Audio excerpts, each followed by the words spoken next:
This platform is independent, and we wanted to work with everyone across the spectrum. So folks are invited to share what they know, and the viewers makes their choice, and we ask the questions, and we give the opportunity to answer. This craziness, man, I do not care.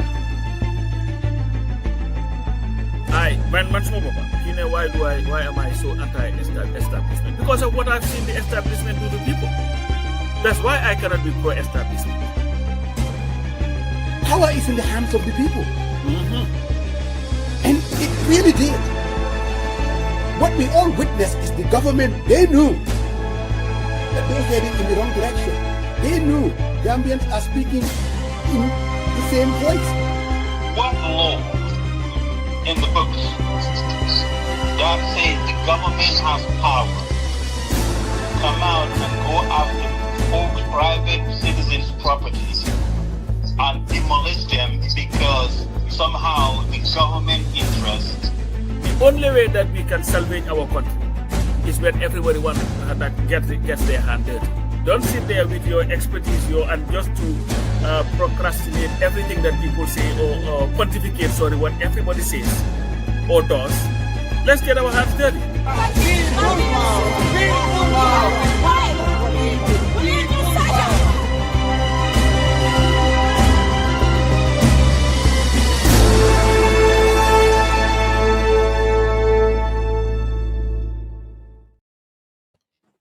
Good afternoon. People's power for the people, by the people. Again, another Sunday. Who else? The controversial Bankamane. the guy is back again, and of course, from Vancouver, and yes, independent, objective. We're back again. The activist is going to join us. The activist on steroids. He'll be joining us in the next maybe 10, 15, 20 minutes. But who else do we have? Yes, Banka, I would like you to introduce him. There was something that you said. I like that phrase. Banka, introducing. Lamin Darbo is the one joining us today, as Musa alluded to. And in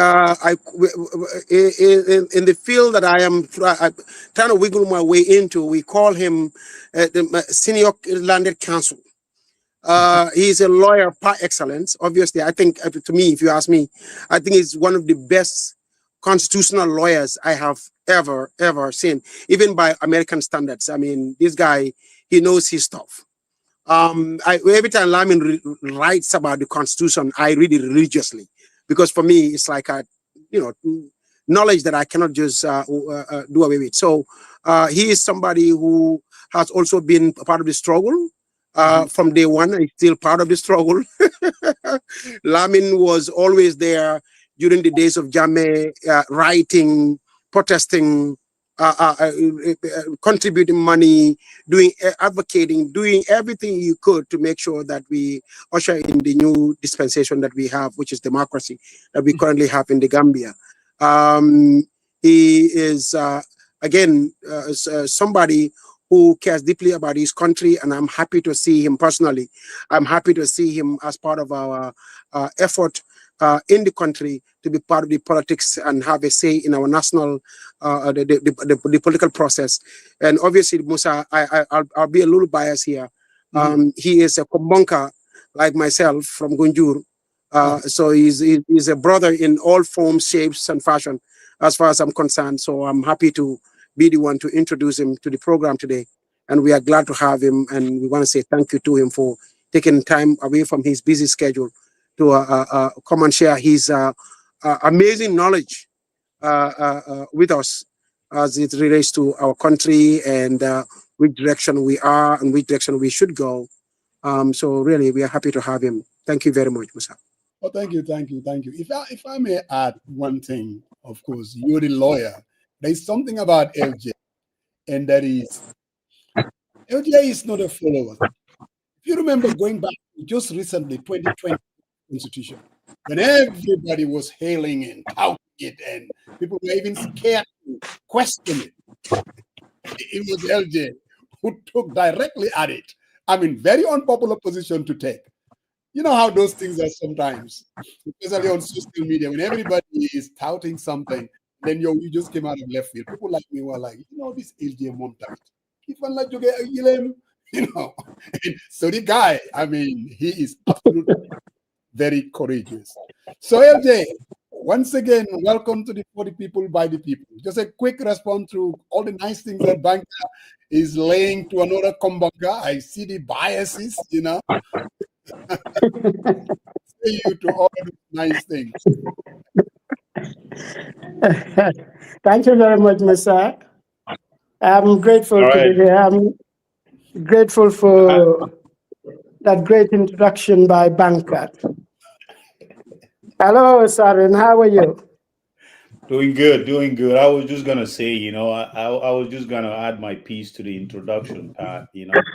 Besides what Musa and Banka alluded, as I said, I remember LJ, when Jammeh was at its climax on his dictatorship, but one thing that he stands out was when he was a magistrate in Brikama. I think everyone remembers that case between the government and the Imam of Brikama, the late Al-Haji Karamo Ture. Mm-hmm. And the stand that LJ took. And after I read his interview with one of the newspapers and how he responded to Fatoumata Bensouda, she was the AG at the time. And that stands out, and it tells the type of person he is, and he cares about the law and the applicability of the Constitution. And the other one was when everyone was silent, he was the one who called out the new Constitution. Exactly. So those are stands that were not popular, but I think you have to give the man its respect, and yeah, that's what I wanted to add to. No, it is really true. Most people would think that it's insignificant, but in the politics of the moment, sometimes we all recognize how people can just go along to get along. You know what I mean? And for somebody, and especially in that time, the formation of the Constitutional Review Commission, and here they were putting a lot of work, went everywhere, came to the diaspora, and bang, they came up with the 2020 draft, and this guy came out of left field and took a stab at it and basically saying, look, this is nothing more than, I mean, these people just copy and paste the Kenyan Constitution. Musa, before you conclude, I just want to share, because I know Bob Ture just posted this on his timeline. Yes, I was going to say that. Yeah, go ahead. Yeah, your friend Sekou Sidili lost his dad just now. Yeah. So we all join in prayer for Allah's infinite mercy and grant him Jannah. Absolutely. I mean, I saw it too as well. That's why I kind of surfaced it. And extending our condolences to Sekou Sidili and the family. We all know how it feels like losing a parent. It's one of the worst things that can happen to an individual. It always feels like a good part of you is gone. Present to the witness, perhaps. So we have him in our prayers. Yesterday too, we had a burial here in Vancouver. Sekou Jeng and the wife Fatu lost her mom. So I think it was Thursday evening, and we did the burial yesterday afternoon. Oh wow! It's at the Muslim cemetery. So include her in your prayers as well. So it was sad. So yeah. Even here in Atlanta, it's a young guy who passed away. I think it was a couple of days ago or yesterday. About 2-3 days ago. Yeah. I also so we also have him in our prayers as well. Right. So LJ Dabo, we're gonna get to it, My first question though, LJ. I've seen these new portraits of LJ Darboe, and I have to give it to you. I mean, you look dapper, you look handsome, you look like someone who is going somewhere. Is this a prelude to something? Because to be honest with you, I don't know, Banka, whether you've seen these portraits.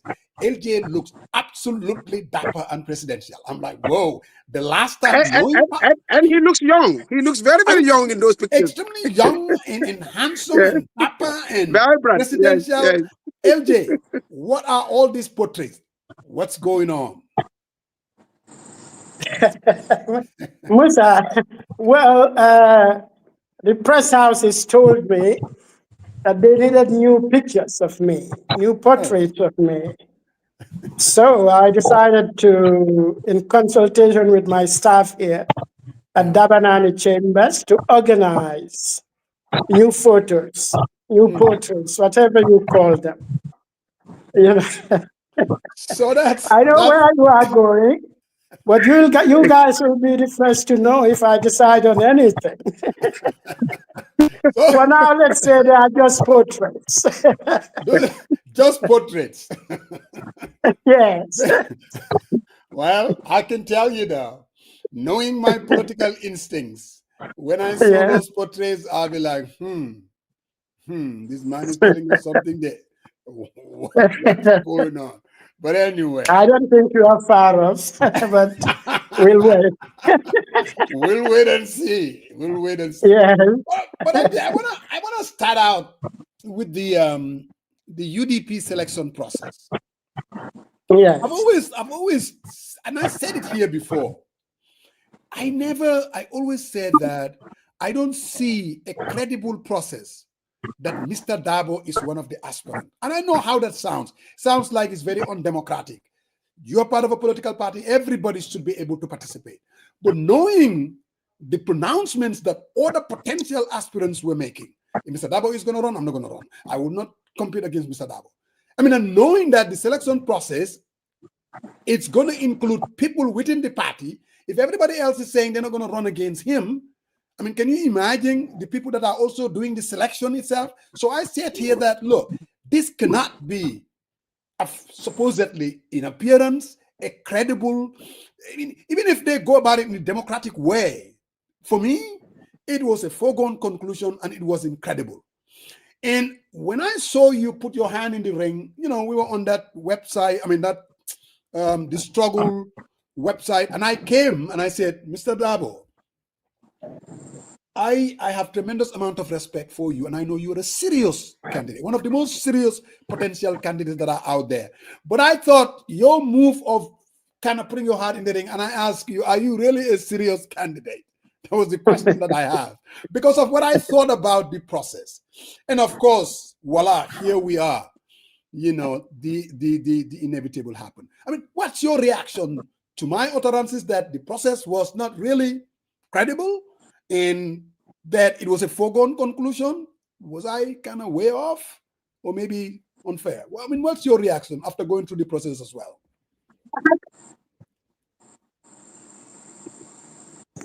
Well, you know, in these kinds of cases, there are no yes or no answers, Musa. You know that you're an analyst. Mm-hmm. But yes, there are issues with the process, obviously. But as to whether I was serious, yes, I was very, very serious. I did the same thing in 2021 as well.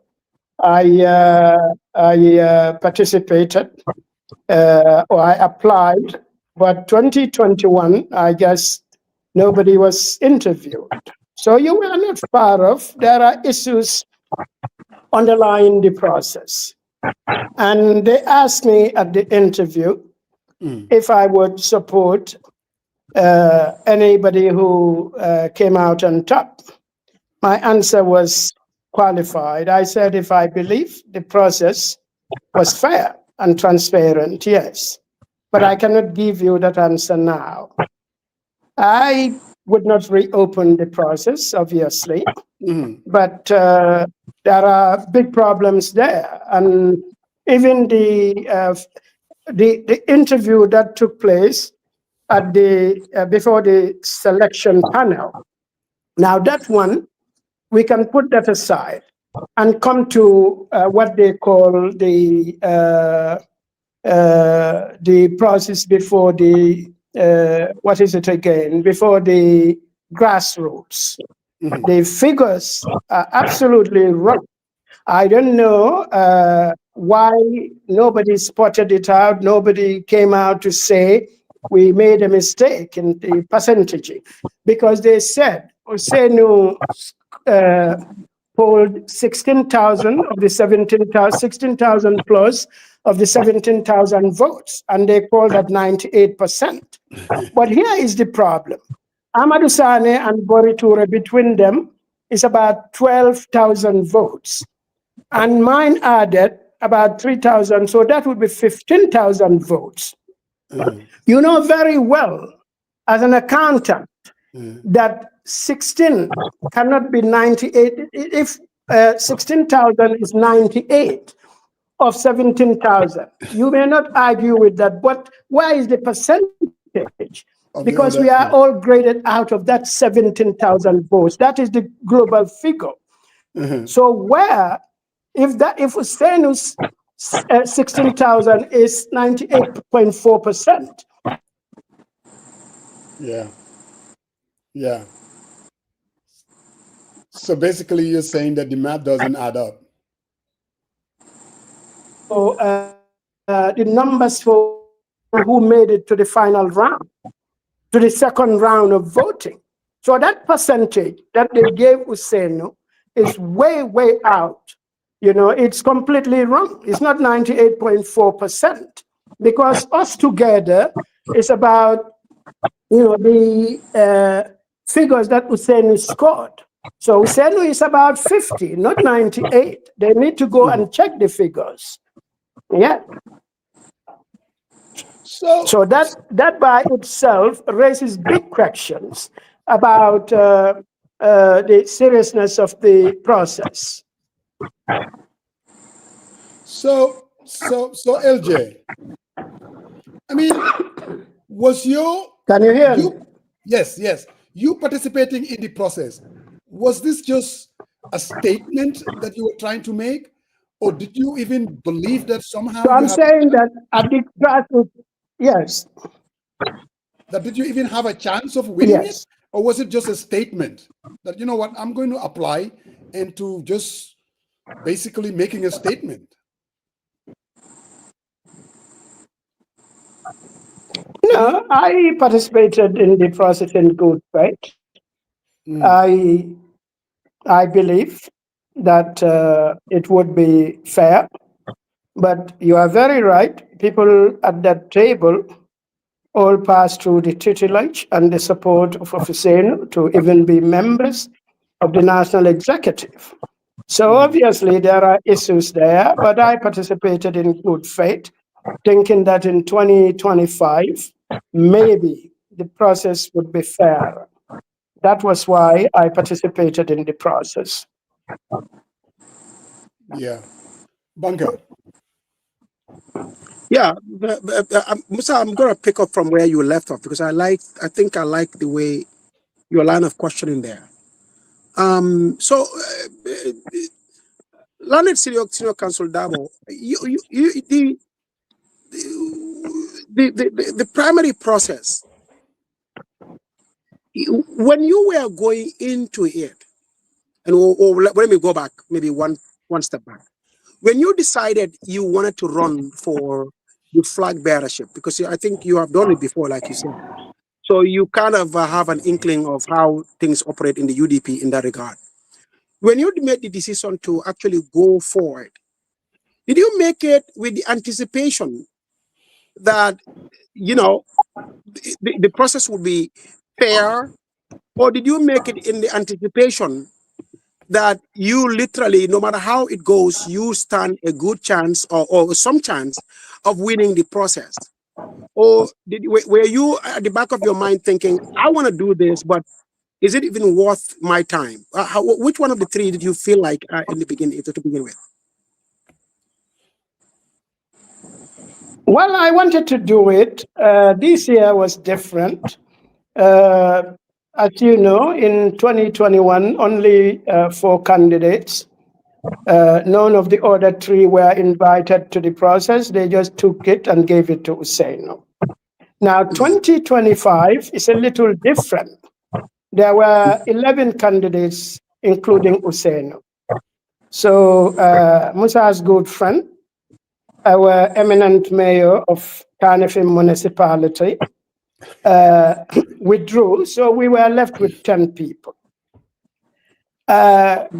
You said I kind of got an inkling of what to expect. Not at all. This was my first interview. 2021, I was not even called to an interview. Yes. So, but you want to go in there to test the process.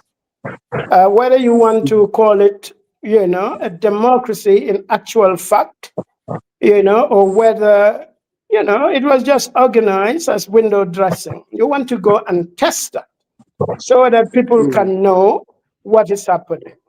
So I was serious in my application. And when Musa said, do I think, did I do it for so? No. But then again, Musa will get that answer definitively within the next 2 to 3 weeks. But I didn't do it for so, obviously. I did it,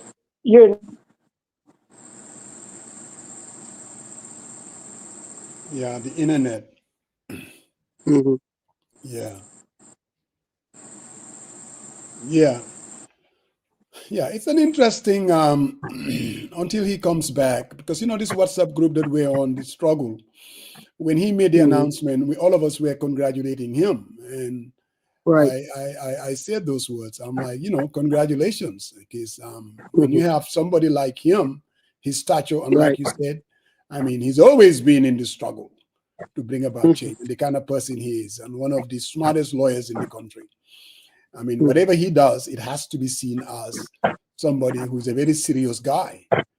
So my question to him was, knowing what I know, I mean, what's this all about? I mean, is this really a serious move? Because the outcome, clearly, I mean, anybody knows that. There's absolutely no way that a selection committee within the UDP would vote against his HE. He's back.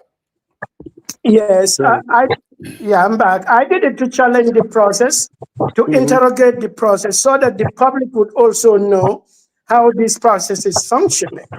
So, and some of the candidates who went through the process said they had a problem with what they call the grassroots consultation, that it was an unfair part of the process, because that grassroots consultation, only Usainu passed that one. Now, if you say LJ is not dealing with the grassroots nationally, I may understand that. But, in my corner of the woods, like Combo South, I do. West Gunjur, I do. West Coast region, in other communities, I do. Yes. But how about Amadou? Amadou was a part of the UDP from the founding. Yes. How is it possible for him to fail that process miserably? Because that was what happened. He failed. Nobody went through other than Usaino, the second part of the process. Yes. Yeah, the reason why I even asked the question is that, unfortunately, the way the UDP is set up, and this is very interesting, and that is, most of the time, people will always tell you, well, if you guys want to participate in the political process, go join a political party. I hear that a lot. It's a common refrain. You guys should join a political party. If you want to be part of the process, go join a political party, which it seems you have done in good faith. You are not a lone wolf. In other words, you could have gone ahead and set up your own political party and, do your own thing and be on the side over there trying to garner your, but you decided to more or less be part of the UDP and participate in that process, the process through UDP over there. So, and I think that if you decide to become to participate in the primary process in that regard, you must feel like, okay, this is something that actually has we all have a fair shot in winning or at least being the candidate. But in your case, looking from the outside, I always felt like, okay, what is my brother thinking? Does he really see a chance for him here? Is there something that he's seeing that the rest of us are not seeing? Because to be honest, I didn't feel like it's almost like it was not the right fit. It was almost like Lamin Darboe just doesn't stand a chance at all. There is no way he could make any inroads in this process. But yet you went in there with all the energy and the vigor that I saw you in your new media engagements. So that's really the reason why I asked that question. Did you feel like that too? Did you feel like, you know what? This is not the right fit for me, but I will just go ahead and do it anyway. Like you said, just to test the process, to show people that, hey, the reason why some of us would want to go our own way is not necessarily because we are loners or we just don't like the parties or we don't want to be part of something organized already, but it's just that the platform is not as what the party faithful or the officials of the party always claim it is. Is that how you felt? I mean, do you see it that way like I did?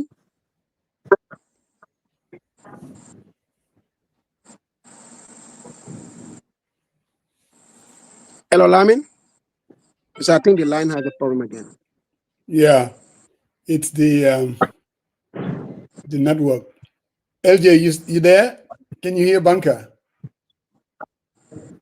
Yes, Hello? but like I said, I needed to go into the process so that the public would have an opportunity to interrogate this process as well.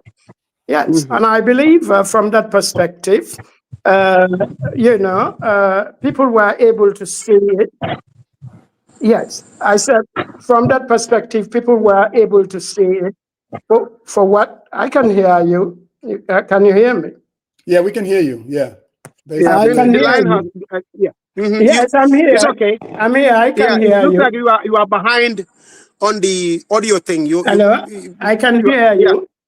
You can hear me Okay. now? I think Musa, his line has a problem because it's almost like he's talking way back. You know, Yeah, there's a delay in his yeah. Yeah, it's a delay. It's very unfortunate. It's a delay. Yeah. Yeah. I mean, I know we're getting hits from guys saying that we're saying what we're saying because we don't like UDP. I mean, I don't think that's No. It's not about liking or not liking UDP. Look,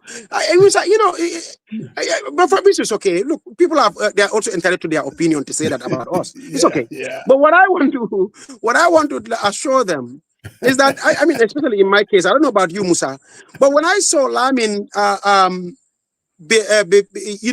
participating in the process, even the last time around when he did it, I was sitting there looking at that from the outside. I'm saying to myself, I don't see Lamin in that process. I really don't. Right. So, I think his answer is a good answer, and that is, can you hear us now? Yes, I can. Yeah, there was a delay. I can hear you. Okay, yeah, go ahead. There was a delay on your point. Your response was way behind us. I can hear you. Yeah, okay, go ahead.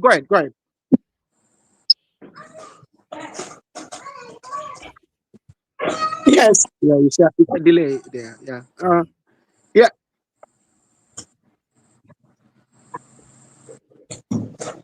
Hello, Lamin?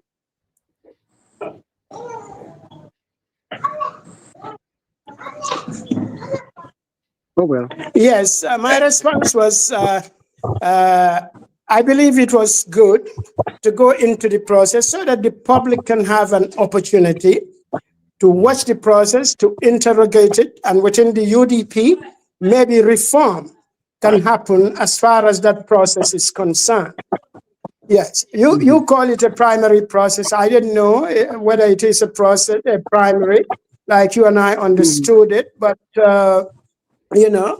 this was an interview where Usainu scored 98% in the interview before the panel. I scored 64. Yeah, yeah. Anyway, go ahead, Musa. Nothing. Oh, sorry, I'm sorry. Yeah, when it comes back, maybe Sabian, you guys can. Yeah. I mean, it's again. I mean, it's an interesting thing. I know how people feel that. Look, guys, Musa Jeng, Banka, and Sariang, let it go. We had a process, and the party decided to go with, H.E. Dabo, and we respect that. Seriously, we're not questioning that there was a process. And Mr. Dabo is basically the flag bearer. And we're not saying this because we want to change it. No. We just basically kind of, giving an analysis of what transpired. And look, if you go back to 2021, there is one element that's the enthusiasm within the UDP party getting ready for the 2021 election. And I'm talking about a year before. The entire party, there was unity, there was enthusiasm, there were belief that the party, was going to win. Enthusiasm is the key. In any campaign, you measure their success looking at the enthusiasm of the party. This time around, when everything is said and done, I don't think the enthusiasm is there. I really hate to say it. I haven't seen it. Objectively, the enthusiasm, that's not. Why not? We still got 1 year, 6 months before the elections. Oh, he's back. LJ, no, sir, internet Vidal. Yeah, well, I'm moving around the house now. I believe I could around the office. I believe I have a good location now. Okay. All right, Mr. Dabo, thank you very much for joining us today. And I'm just going to ask a few more questions regarding this subject. Can you share with the viewers how the interview panel was set up, who were part of the panel, and do you really think the questions were fair? Yes, I believe the questions were fair because we answered all the questions very well. But the scoring, even though I was not there when Usainu spoke, and when others were interviewed, but I believe that the disparity between my figure of 65% and Usainu's 98% is unjustifiable. I don't see anyhow, something like that can happen because I know the answers I gave. I am a committed member. If you talk about participation, some people were saying, okay, participation, but you needed to go to the grassroots. Well, you needed to go to the grassroots. My example here is Amadou Sane. He failed the grassroots test completely. Like me, he failed. So how do you justify that? Amadou has been in the party from the founding. How is it possible that Usainu alone could pass the grassroots consultation part of the interview process? That is something, we need to look at. And that is why the so-called grassroots consultation must be looked at very carefully. It is unfair. And Musa raised a point at the beginning. That is about really considering the people in the panel. Does anybody other than Usainu stand a chance in an interview that you are going up against Usainu? That is a question we need to ask ourselves very carefully. Yeah, maybe there should be another process for choosing the flag bearer instead of a subjective process that is likely to bring Usainu on top of this selection agenda. Yeah, so there are issues there. This is not my view alone. Other people who also participated, other candidates for the black flag bearership, said the same thing. I spoke to them and they said there is a problem with that. Yeah, the so-called grassroots consultation. So it's not a primary. If you need a primary, if you want a primary, we go and organize a primary, a nationwide primary, where ordinary people would have a say. Because this 2025, for the 2026 presidential elections, is different. We are on the ground here. We know the perspectives.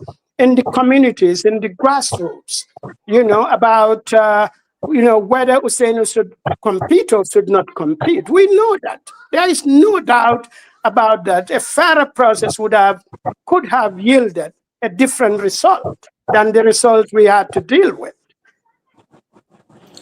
Thank you. But my other question was, who were part of the interview panel? Well, Lamin Mas was part of it. Teddy Boy Jamme is Usainu's oddly. When I used to call Usainu, he was the one who always answers the question. He was part of the interview process. Yakumba Jaite, Ajiamunda Uyabo, 2 people from the diaspora, and Ramsey Diab's sister, I forgot the name. Yeah, they were 9 of them were part of the process in the Gambia here, and 2 people we were told in the diaspora.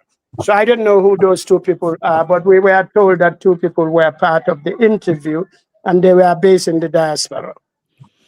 Okay, thank you, Mr. Dabo. Mr. Dabo, I kind of wanted to hit the on the grassroots aspect a little bit. I mean, I really think my belief always been it's the process, how it took place. That's where you win or lose. And I think but did you know ahead of time how they were gonna score on the grassroots participation? Because I really think it's just, as you rightfully said, it's not a primary, but how do you score someone's participation with the grassroots, right? So for example, you as a lawyer, you've represented a lot of youth cases in the courts. I mean, if someone had to criteria, is it strictly party participation or engagement? Do you know the criteria? Because if I was going to go in, I would have asked that, what is the criteria for scoring this? And in the percentage, what are you guys looking at exactly? As you rightfully did when there was a publication about denouncing the citizenship. Do you know ahead of time, or how does that work? Well, I didn't know ahead of time. In fact, we didn't even know how the interview panel was going to score us. And I still don't have a clear idea about it, because our democracy at all levels is about giving some information and holding on to a majority of the information. It is unfortunate, but this is the way we do things in the Gambia. Yes, so we don't even know how the scoring was going to be done. The questions that were going to be, that literature should go out to all the people, a full package. Once you know who is going to, who is among the aspirants, you need to give all of them the full package of information. No such information was given to me. Thank you. Yeah. So LJ, I know we're going to beat this horse to death, and you went through the process. Now, at the beginning, I talked about jokingly saying that looking at your new portraits, that tells me that something is going to happen. What do you say to people that getting yourself involved in this process has basically handcuffed you to make any other move? In other words, if you really wanted to say, you know what, I want to throw my hat in the ring in 2026, people are saying participating in this process kind of made it very difficult for you to be able to come back and say, you know what, I'm launching my own thing. What do you say to that? Well, I mean, no, Musa. I mean, there is nobody should be able to say that. Nobody should say that realistically, because how can I handcuff myself? Everybody watch the process, and even the party is divided over it, including members of parliament. Yeah, members of the National Assembly. So no, I'm not handcuffed in any way. at all. This is a party thing. Our appeal is not going to be to party alone if I decide to move ahead. It's going to be to the nation. What you bring to the table is not party credentials, it's national credentials. Credentials that say, yes, here is somebody we have faith in, here is somebody we can trust with the presidency of the Republic of the Gambia. Gambians are not going to do that. The party is really divided. You are seeing some of the expressions of that at the national level, but even at the grassroots. Yes, in my home community of Gunjur and nearby areas, people I didn't ask anybody to do those things for me, but yes, people are consulting. WhatsApp groups have been formed to sensitize the community. So 2026 is going to be a chaotic political year. There will have to be coalitions here and there, whether it will be between political parties, but different experiments. I can tell you, I've been between Friday and now, I've met with, several, representatives of several parties. Yeah. They called me and said they wanted to see me. So some came to my home in Gunjur. I'll be meeting some at the office here in Sukuta. So no, I'm not handcuffed there. No handcuff, Mustapha. Don't worry. Don't think about that. When people talk about base, we will know who has base and who has no base going towards 2026. I can assure you of that. My options are open. I'm not going to chain myself to anything. My options are open. Yeah. His options are open. Panelists and the people that are watching, I don't know what to make out of that. But let me throw a curveball, a hypothetical. And I've been talking to some friends. I mean, you know how people are, political pundits. And people are saying in 2026, what Gambians are looking for is no longer about this binary choice that we have become prisoner to it. It either has to be Dabo or it has to be Barrow. That binary choice, that thing, people are saying 2026 has to be different. It cannot be about either or. And this person is telling me they would have loved to see somebody like LJ Darboe, a well-respected constitutional lawyer, and to join hands with Bensouda. And that is a start. And people are yearning and thirsty for something like that. What say you to that proposal? Am I being is it too premature? But Gambians are saying, some are saying they would love to see something like that. What say you to that proposition? Well, Musa, as somebody who lived in the United States for all these years, I'm sure you know that politics is making the impossible possible. Yes, obviously. I mean, going towards 2026, if you analyze the political situation carefully, Talib has not said anything yet about, going alone or resigning from the UDP. Is it a possibility? I'll bet it is, because some of the closest people to him have already left the UDP. Now, Talib cannot be unaware of the implications of that. And so obviously he will not throw his supporters into the middle of the ocean with no ability for them to be rescued either by him or other people. So I can see things coming up. And of course, teaming with Talib, I will not write that off at all. It is a possibility. It can happen. In the realm of politics, anything is possible. In the realm of politics, everything is possible. Yes. Paramos, today you are hitting it out of the ballpark. I like all your questions, and I like the direction you are taking this. I think you are asking the pertinent questions that, it'd be important to hear from my senior learned counsel there. But Lamin, so tell us this, the process. If you were to write a verdict, you are the judge. Put yourself as the Chief Justice now. A case a case like this has been brought to your court. That is to adjudicate whether make a declaration as to whether the process itself is fair or not. That would you accept the results of the UDP primary? In other words, are you at peace with it, or do you feel like, no, I don't accept the results, this is rigged, it was not fair, and it was a sham? Like just to be direct, what would be your verdict on this? Well, I wouldn't say it is rigged. So you can challenge the process about its fairness, whether it is about its fairness or other aspects. But for me, due process is very, very important. People need to know ahead of time what is expected of them.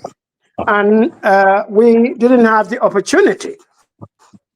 I don't know whether there is another process other than having, supporters of Husseinu sitting around the table, people with whom he did and continues to do everything, sitting around the table and judging other people competing against Husseinu. That is the fundamental question they need to look at. Is this the way the parties should go? Because we know how political parties are controlled by their leaders. We know that. So to say that, we organize a democratic process, something can have the look of democracy about it, but the fundamental feature of fairness is lacking in the process. So when that happens, obviously, you can question the whole process. In fact, you can throw out the whole process because of the absence of that fairness in the first place. So you don't even need to go into the result. Like I said, I told you at that time the reception was bad, so I don't know whether you got it. I said that the outcome of the grassroots consultation with 98.4% for Husseinu was wrong. The arithmetic is wrong. If they go back and calculate, they would see that the figure they said Husseinu got is about 50 to 55%, no more than that. So how did it come to 98%? 98.4% is wrong. They need to go to the figures because we are all the participants were graded out of the global figure of 17,000. Husseinu got 16,000. That's what they said. Then if Husseinu got 16,000, where did my 2,900 something like that went to? Where did Amadou Sane's 5,900 went to? Where did Boritoure's 5,600 something like that went to? They were not part of the figures. I understand they told us that the personal interview before the panel was scored out of 250. But the grassroots has a global figure of 17,000. So all of us will have to have our percentages coming out of that 17,000. So you cannot percentage Husseinu 16,000 out of the 17,000. But in any case, the arithmetic is wrong. The figures are far, far more than 17,000. Because if Husseinu has 16,000, Boritoure has 5,000 plus, Amadou Sane has 5,000 plus, I have about 3,000. That is more than half. So if it is more than half of 17, they don't add up. The figures don't add up. The percentage doesn't add up. So they need to go and look at that process very carefully. And to come back and say, we are wrong, we apologize. Yes. Yeah. So now, do you see a future for yourself in the UDP? Do you see yourself in the UDP in the coming elections, let's say 2026? Well, I'm in the UDP as of now, banker.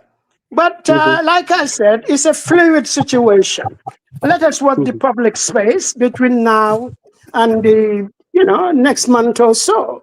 I'm consulting. I'll have to make a decision on my on where I take my political base. So obviously I have to make a choice about that. It's not like I'm going to be stuck, in one place without allowing myself to explore the possibility of other options. I'm not going to do that. Okay, thank you. Basarian. Mr. Dabo, thank you very much. So Mr. Dabo, you made an argument about the arithmetic does not add up. And did you realize that after the fact, or during when they declared that Hussein won? And in that instances, have you taken a step to write to the selection board and say, we really think there might be an error here in tabulation? Can we kind of look at this? I mean, does that happen at all or no? When I realized it, when I was going to Peter Gomez, I went through the figures. Yes, I went through the figures and realized that maybe the figures were wrong. But of course, before you make an assertion like that publicly, you have to look at it carefully. No, during the process, of course, I couldn't have known. Immediately after the process, I didn't know. I didn't pay any attention to it. But after, a week or so after the process, a few days after the process, I realized there could have been an error. But, look at the figures I gave you.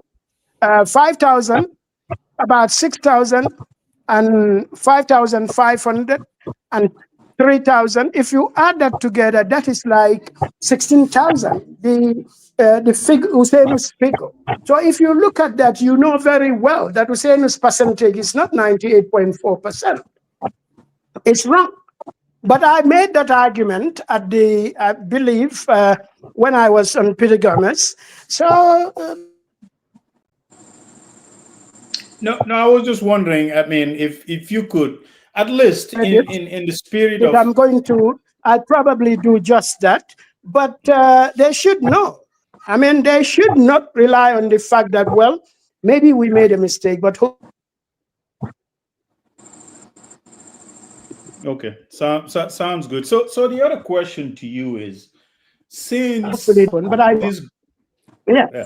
Go ahead. So I wanted to kind of touch on, and that would be my last question for this. So you touch on the grassroots aspect of the interview, and we all know that going into this, Dabo was well known by the grassroots.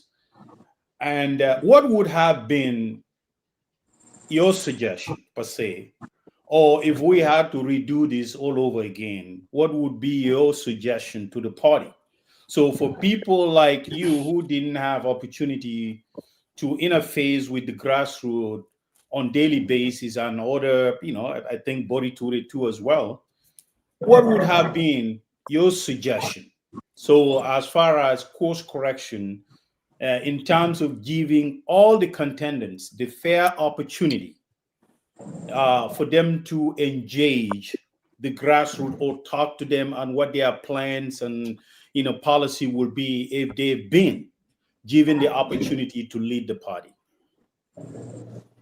Well, I believe if you say you want a primary, then it has to be an open primary, not controlled by Usainu or his supporters.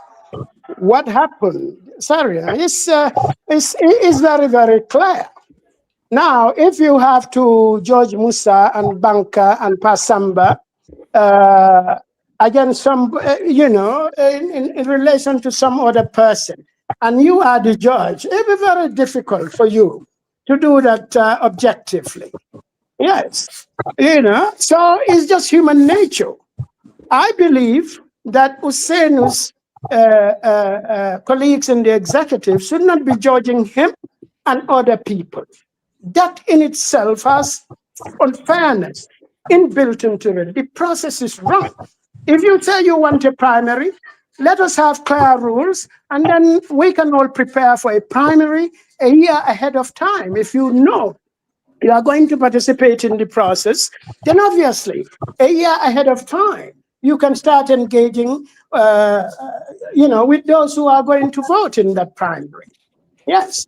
You cannot just come and tell us, okay, the second aspect of the process is primaries. You have to go to the grassroots and ask them questions.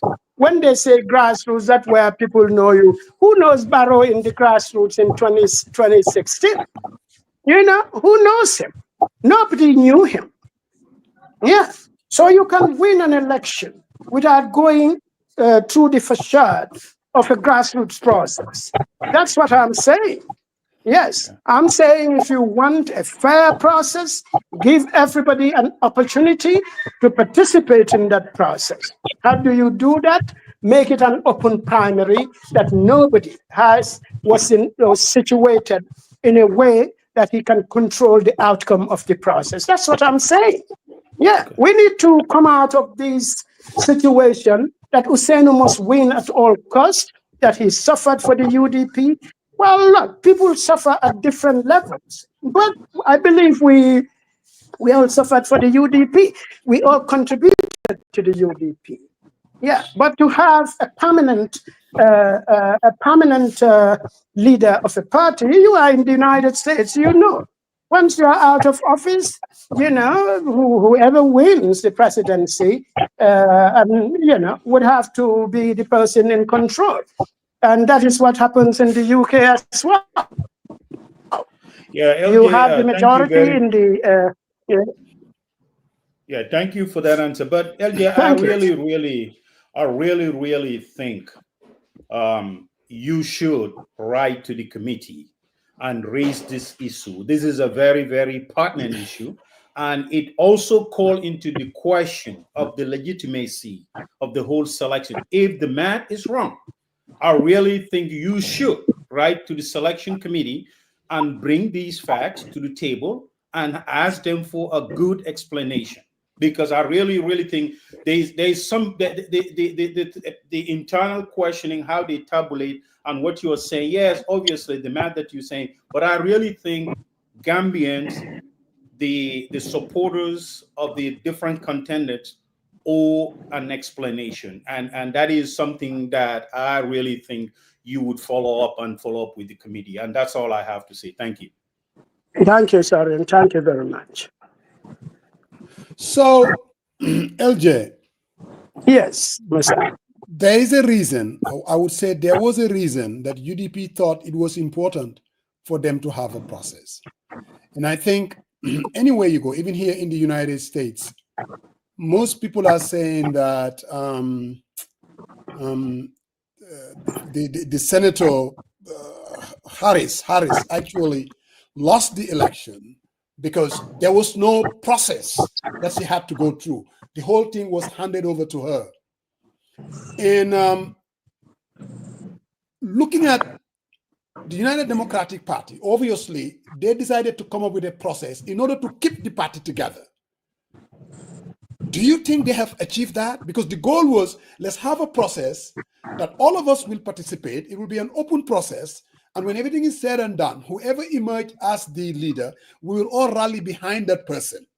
And by doing so, we are together, then we have a better chance of taking our message to the Gambian people. Clearly, if that was the goal, do you think they have achieved that? Well, Musa, I believe we were all watching the same space. Me, you, Banka, Sariam, and your absent panelist, Pasamba Jau. Were we not all watching the same space? Are we not all watching the same space? Look at the fallout, you know, look at the fallout from this process. And you tell me whether it created cohesion within the party. Absolutely not. Mm-hmm. Yeah, maybe the reasons may be a little different, but cohesion within the party, no. So 2026 is going to be, you know, a very exciting year. The binary issue that you've been talking about, you know, I think, you know, it will come unhinged in 2026. That is a possibility. And that is why whatever we do, as far as public life is concerned, and public life actually includes the political parties. You cannot say these are internal processes. You have no reason to question them. Well, there are reasons to question them because the Supreme Court, not the Gambia, Supreme Courts all over the place, including Nigeria, you know, have the ability to nullify elections, and they do so. on basis of fairness. So we must ensure that fairness within the party is maintained. Because if this process is challenged, there will be corrections. Maybe a rerun can be ordered by a court, as was done in the case of Tumanjai and the PPP. So obviously, fairness is critical. Plus, nobody owns the party. If you need a better party, you need a better country, you must be able to ensure that you institute fairness in the processes that you participate in the processes that the public is concerned with. It's very, very significant. Yeah, so we're going to shift gears very soon. Our second interviewee has joined us, Mustapha Darboe. So, but very quickly, my final question to you is, LJ Darboe, we all witnessed in 2021, your party, the United Democratic Party, they were together. There was enthusiasm, there was excitement. In the diaspora, you can tell funds were raised everywhere. And still, we all saw the results as we saw them. Over 200,000 votes between H.E. Dabo and the incumbent who was the winner. And here you have a party that's on the ropes. People drip, drip, drip. They're quitting the party every day. The enthusiasm is lacking.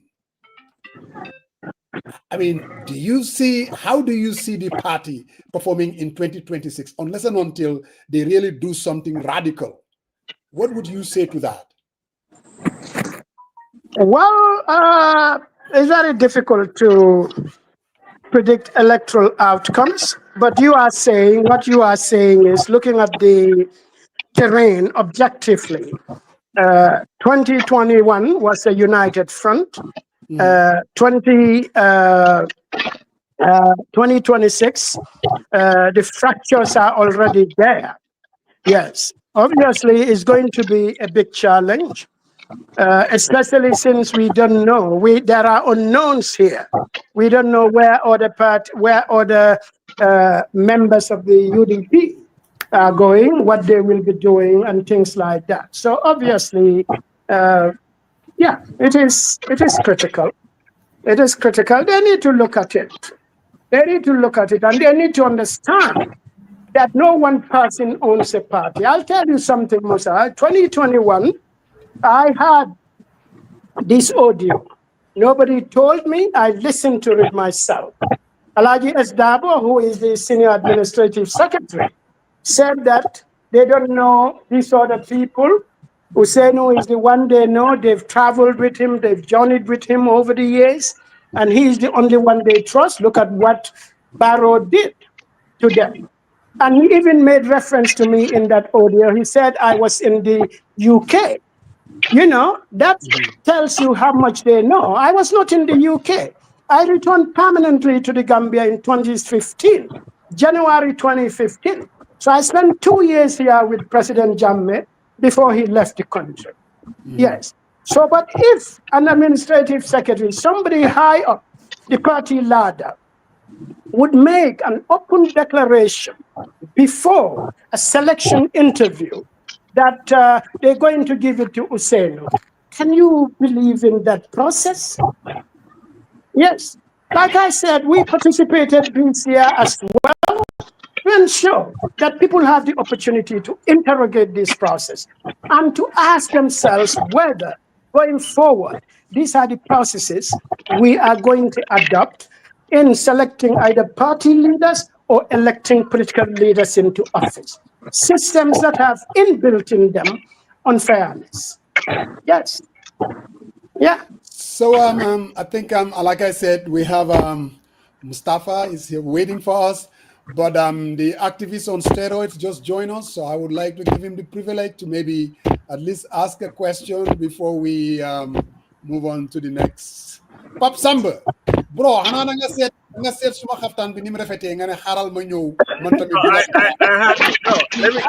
me No, let me tell you what happened. He said, No. Let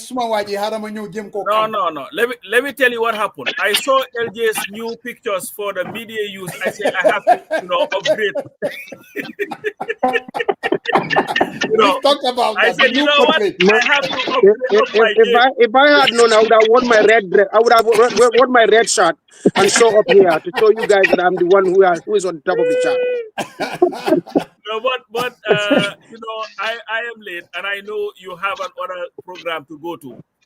So all I would do is just to thank you for really according us this opportunity of coming. We really appreciate you and appreciate all you do. I'm just happy that I am in the midst of giants.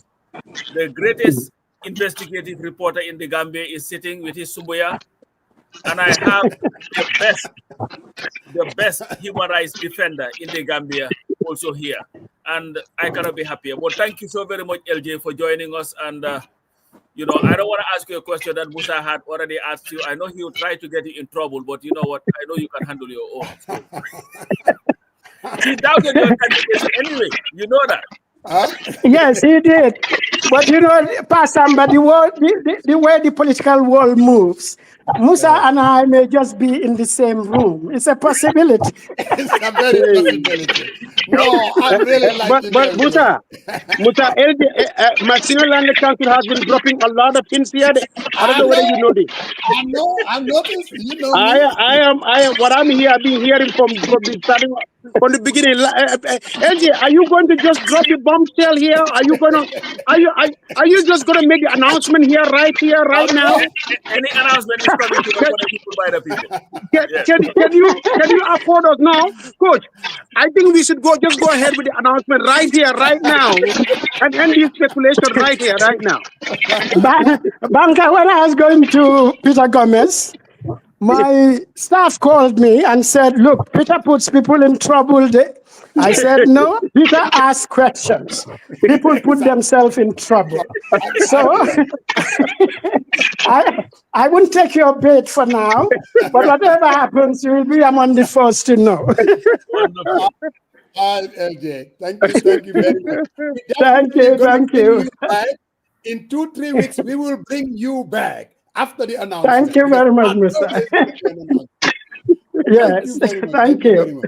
Thank you. Yes, this was an interesting one. But, our commentators, I'm just going to a quick response. People are saying, Musa, why do you dislike, why do you hate Mr. Darboe? Folks, I don't hate Mr. Darboe. I respect him. And when I say Dabo, I'm talking about H.E. Dabo, the former vice president. I know you don't like the questions that I'm asking. I know you don't like the insinuations that I'm making, but that doesn't mean I hate the man. I don't have a shred of hate in me, especially to somebody that is well respected in the Gambian community. So you don't like what I'm asking, but that doesn't mean it translates to hate. Neither do I believe that Banker hate Mr. Dabo either. It has nothing to do with hate. If they say you hate him, look, people have a right to express their opinion. That doesn't make it fact. And so it's okay when they say you hate Dabo, just say yes, no problem, and then move on. There are certain things that are not, you don't have to debate anymore. I think they know you don't hate him. They just say it to distract you. That's what it is. They know you don't hate Dabo. But anyway, But Musa, I'm gonna have to leave, and I'm doing this reluctantly because my friend there, Mustapha Darboe, I would have loved to stay on and ask him a few questions, but Umi is coming here right now, and she's almost arriving. And you don't want to take the first question, maybe? No, please. No, I can. Let me go ahead and do that.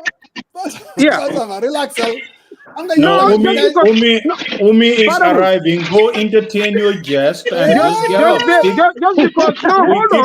we keep saying we gotta stick with our words. You just because you guys said it, I'm gonna stay just to get under your skins, the two of you. I just want to get under your skin. No, your beard all right. Thank you very much. All right, LJ. Thanks much, my distinguished panel. I'm very grateful for the invitation. Thank you. Okay. All right, Banker. We will give you even though the two folks are trying to drive you away. The haters. No. Just don't call them folks. Just say the two haters. Yeah, they are haters. You know what, Banker? I want you to stay because the first person you'll be fighting with will be Musa. So just stay. And Coach, it's not gonna take a minute or two, man. Just let's watch, man. By mid-course, we'll be yelling at each other. Musa, no, Musa, you have to let me finish. Musa. But Mustafa. Yes. Yeah, it's been a while, of course. But I'm in the US right now. When I come back, I know we'll have our nice little session. Yeah. So, but thank you very much for joining us. We really appreciate you for the investigative work you guys are doing. You know, I've always said this. Gambia never had an investigative journalist until when you and the Republic, or before that, you know, your other colleagues arrived on the scene. Because this is real investigative journalism. And you know, people can disagree on the facts and say, no, this is true, no, this one is not true. And those who are the subject of the investigation have a right to come out and report. That's okay. I mean, but a democracy, in a fully fledged democracy, and I really believe this, you cannot have a fully fledged democracy if you don't have investigative journalism. It has to be central to it. So, and I'm telling you, man, you do your work thoroughly. You report on these things without fear, favor, or ill will, and you come out there and state the facts as you saw them. Those who are affected by it obviously have an opportunity to come out and say, no, that's not true. This is what it is. But I want to ask you, the question I want to ask you is, what went into your goes into your investigations when you embark on this journey? How do you go about it? Because I think sometimes people come out and say, oh, Mustafa has an agenda, he's an opposition handler. He does these things because there are people opposition. You're laughing, I'm sure you hear this a lot. There are opposition folk in the government who give him all the information, and then he does what we call a hit job for them. But so explain to us what goes into your work as you embark on this process. You see, can all of you hear me clearly? Yes. Yes. Yeah. So the first things first, I don't justify to people what I do and how I do it. I mean audience. I listen to criticisms, and because I'm a public servant, I consider all journalists and investigative journalists, whether they are investigative journalists or not, public servants. And they are bound to listen to all complaints that are coming from the public. But there is a little bit of a problem when people look at a government and make it. There is a lack of understanding of what a government is. Now, there is no NPP government in the Gambia, okay, or a coalition government in the Gambia. There is government of the Gambia. And that government, Barrow is not a member of NPP when he sits in that office. He's the president of the Republic of Gambia. Barrow does not preside over the resources of the NPP. He presides over the resources of the people of the Gambia. So when I set out to do my work, NPP doesn't exist in my head, or UDP, or NRP, or in fact, the matter of the fact is that the resources that I do stories about to account for are resources of NPP people, just as they are the resources. So it's a matter of it's just the lack of. We are yet to create that citizen who understands what the role of a government is, what the job of journalists are, what the job of activists are.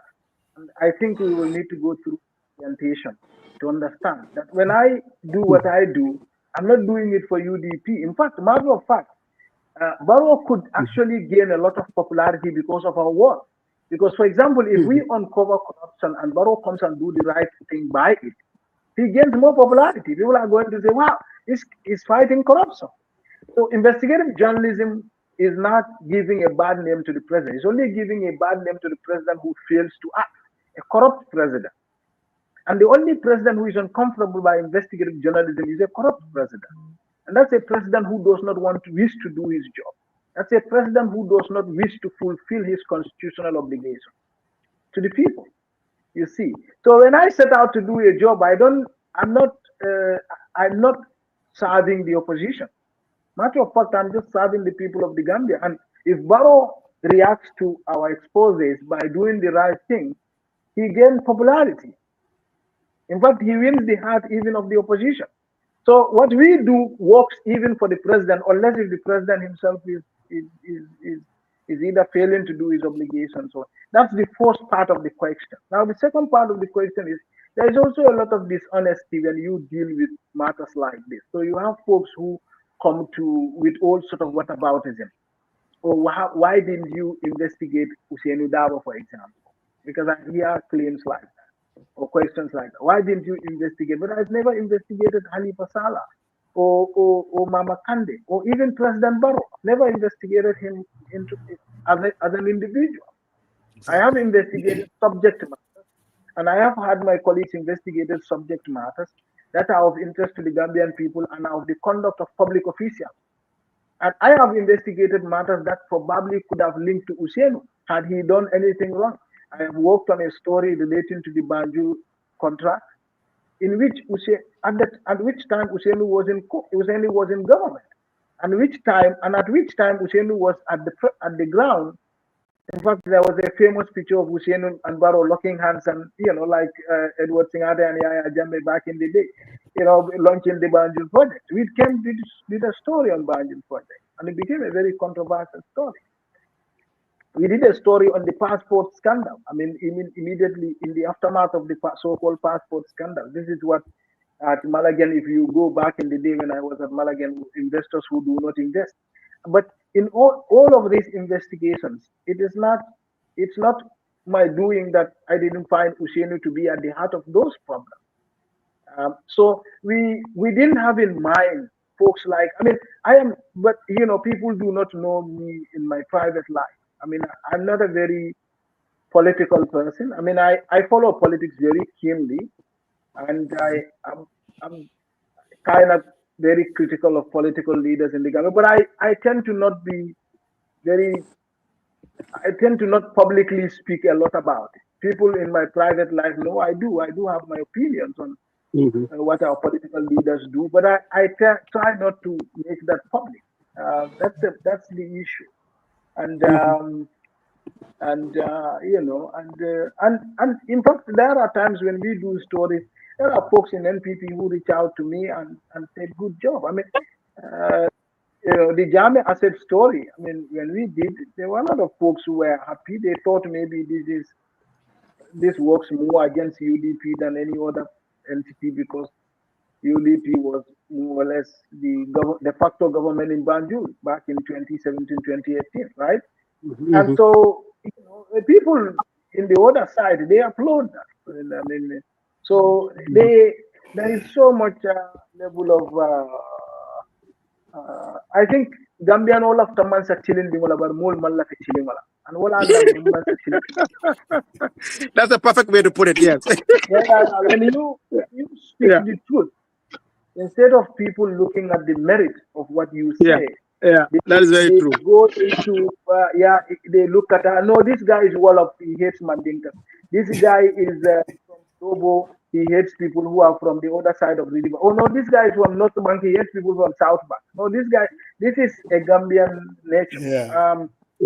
So we don't look at the merits of anything, because truth is not of interest to us. I mean, if you look at it, the reason why we are where we are, it's the foundation of that. It speaks to that very fact. I mean, so if you look at any of these political parties or their leaders and you speak to them, they have to have a reason to dismiss what you have done. So there is always that tendency. But like I said, Barrow is not, there is no party in government right. There is no party in truth that is leading the country. We investigate conduct of people who work for government of the Gambia, not people who work for political parties. Even though inadvertently, these people are members of political parties. With the 24-hour news cycle, what tends to happen is that news is just going on a fly, and that's why I'm not a big time fan of that kind of news process. Musa and Coach will tell you this. I'm always the last person to get the news in the Gambia about the Gambia. And that brings me to my next point. And that is, I like your format better because that one, I know that, it's not like on a fly. You took the time, ask the question, dig deeper, find out the facts, go places. So by the time you actually sit down to pen the report, this is not something that is happening on the fly, where one can say, well, you didn't get the facts, or no, you didn't hear, you rushed too quick. You took your time to actually look at all the angles. So what I wanted to ask you was, is Mustafa there? I think. Yes, I'm Can you hear here. him? Oh, I'm okay. here. I'm here. Yeah. So when you take your time to actually, because I know it takes you time to put this report together, and do your investigation, obviously. When you are taking the time to do your investigation and put the report together, even though to me that's a wonderful thing, but is that a limiting factor? When I say limiting, meaning, do you have to, in some of these cases, alert the people that you are investigating that, hey, I am investigating something and involves you, and so, tell me your side of the story before I come out with it, or else, you see what I'm saying? Or are you afraid that if I alert this person to this story, maybe that could compromise the sort of my news gathering process or report gathering process, because they could go ahead and maybe cover the tracks, or maybe call others and say, hey, if he called you, don't talk to him, or maybe be careful, we are being investigated, so make sure you are on alert as to what to tell anybody, or if someone wants to ask you something or get some document from you. Do you have what? You're laughing. I'm sure you. This is some interesting stuff that goes on your end. But how does that work as it relates to the process for you to gather your facts? Well, so the first thing is that you cannot publish without giving people right of reply. So we call it right of reply because it's a right. So when you write about, let's say, for example, banker, you must go to banker before you publish to say, well, banker, I have found this. What do you say to that? Okay. Whether or not so the evidences have to be comprehensive, and then when you do your work, then you go to banker before the publication to say, this is what I'm coming to publish, and this is what we have found out about your conduct. What do you say to? And then banker would get you his response, give you his response, then you factor in banker's response within the broader story. Of course, how you now insert banker's response will depend on your own your own discretion. But what is important is that banker must have a right of reply in this story. Now, sometimes there are people you will have to go to for 3 times. So, for example, you may begin an investigation and then you come to have questions.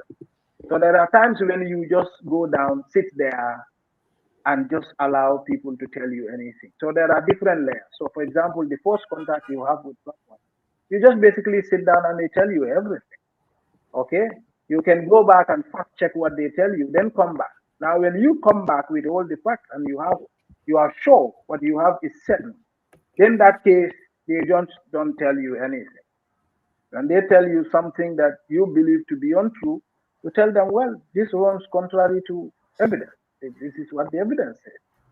And so if they still insist, you can still say, well, you can still state the evidence and make them react to the evidence. So, for example, you state what the evidence says and say, well, the documents are this, but banker says, no, it doesn't agree. Banker says this is what happened.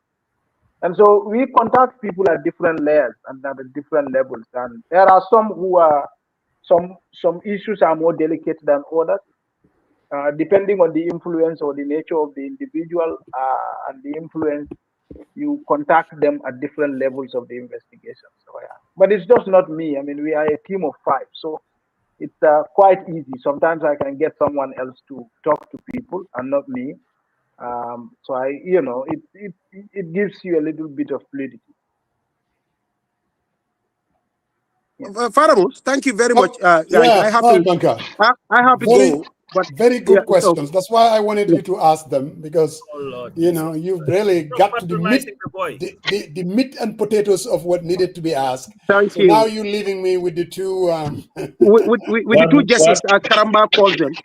What we call, but I'm sure you can handle them. I'm sure you can. What we call psychological reciprocity, and that's what's going on between you two.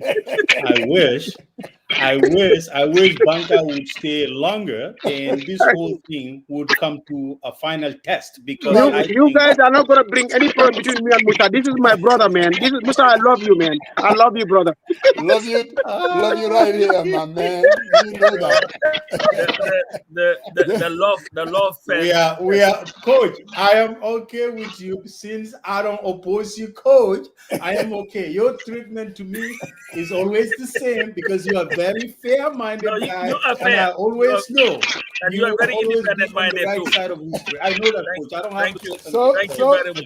So Pop Samba, Yes. go ahead. Go ahead. Mustafa, Yes. since Gambians do not read, Mhm. why not give us a synopsis of this report and what it is all about? Because I know a lot of people saw it, and I was amazed because when I got the link and when the website crashed, I'm like, what the hell is going on? I thought for a minute, but I said they are not that sophisticated to do that. But it crashed because everybody was running to it. But you just give people the background Yeah. of this whole report, this investigative report, when you started it, what is it all about? So that at least people will have a gist of what we're dealing with. Well, so the story was what we tried to do was to look into a business that is operated largely by the nephew of the president, Amadou Sane, and the circumstances around which they were able to establish how they got access to finance, how they got access to foreign exchange, and able to establish themselves as a major food commodity importer, basically mainly rice and vegetable cooking oil. This is what the story was about. So it started with a company called Winwin. This company was owned by Alaji Kebe. The election was approaching in 2021, back in April, and the concerns of the administration was rising food inflation. And because rising food inflation is bad for campaigns, and it's bad for votes. And so the government decided that we needed to make an intervention, and a quick one. This is my interpretation of the facts, so anyone can dispute it.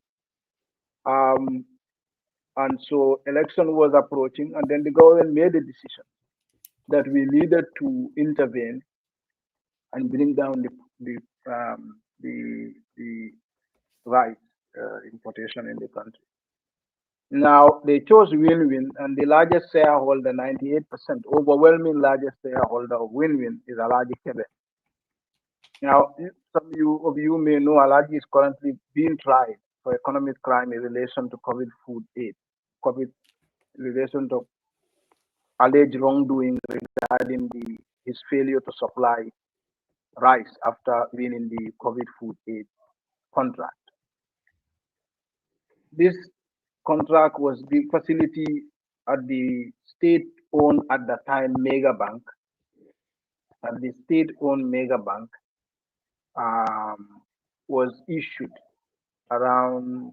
The conversation started in April 2021, and then it was issued somewhere before the election.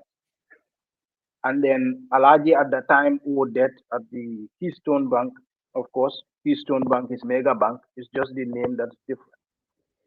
And then some of you may know that the Keystone Bank collapsed. That is what gave rise to Mega Bank, and the state had to take over right of the debt of Keystone Bank, which was at the time $665 million, and shifted to AMRC for recovery. And then Central Bank invested around 300 million to recapitalize the bank. And of course, we know before the state sold Mega Bank recently, they also wrote of $285 million. So in total, they wrote of around $1.1 billion. This is excluding the assets of the bank, because banks, they do have assets. So they have softwares, they have facilities, they have storage facilities, they have branch that they own, they have cars and things like that. As far as we are concerned, these assets are not valid and factored in the sale of the mega bank, which we can talk about. We think that based on best available evidence, the bank was sold at a loss. I think it was relatively big loss in terms of the amount of money the government invested, not just the money but also the energy and the time. Because when you wrote off a debt that you cannot still recover 10 years down the line, I mean 665 million written off as of end of 2024, the record we have was only 60 million was recovered. So in 10 years, you could only recover 60 million of over 660 million dollars. You could only recover 60 million. So you can imagine there is a high chance that you will not recover that debt at all.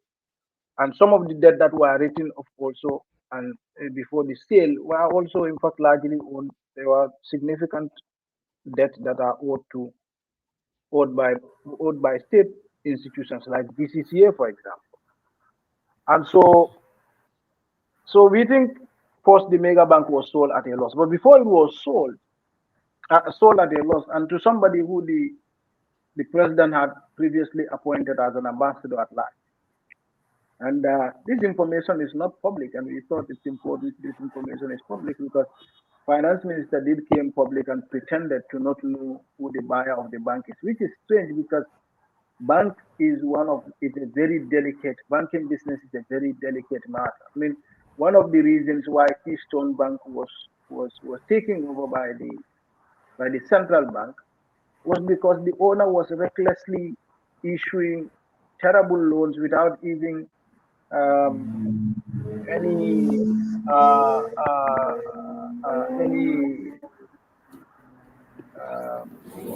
due diligence regarding how much collaterals we should have for these loans and all of that. And so you want to have and when each time a bank collapses, it comes at a great cost to the economy because there are savings of people in those banks, in this bank. And so, you wanted to sell a bank to somebody that you have done enough due diligence on. And so if the finance minister comes to tell you somebody bought a bank within an economy that I oversee, and I don't know who the buyer of the bank is, that finance minister is incompetent. I mean, he doesn't know what he's doing. I mean, for want of a better expression. I mean, so but he did come and say he doesn't know. And it turns out when we look into it, we realize, okay, the company that procured the bank actually is owned by this individual who actually hosted the president at a state dinner when he visited DRC. Barrow visited DRC 2 times. Of course, the justification for hiring Kami was that Kami is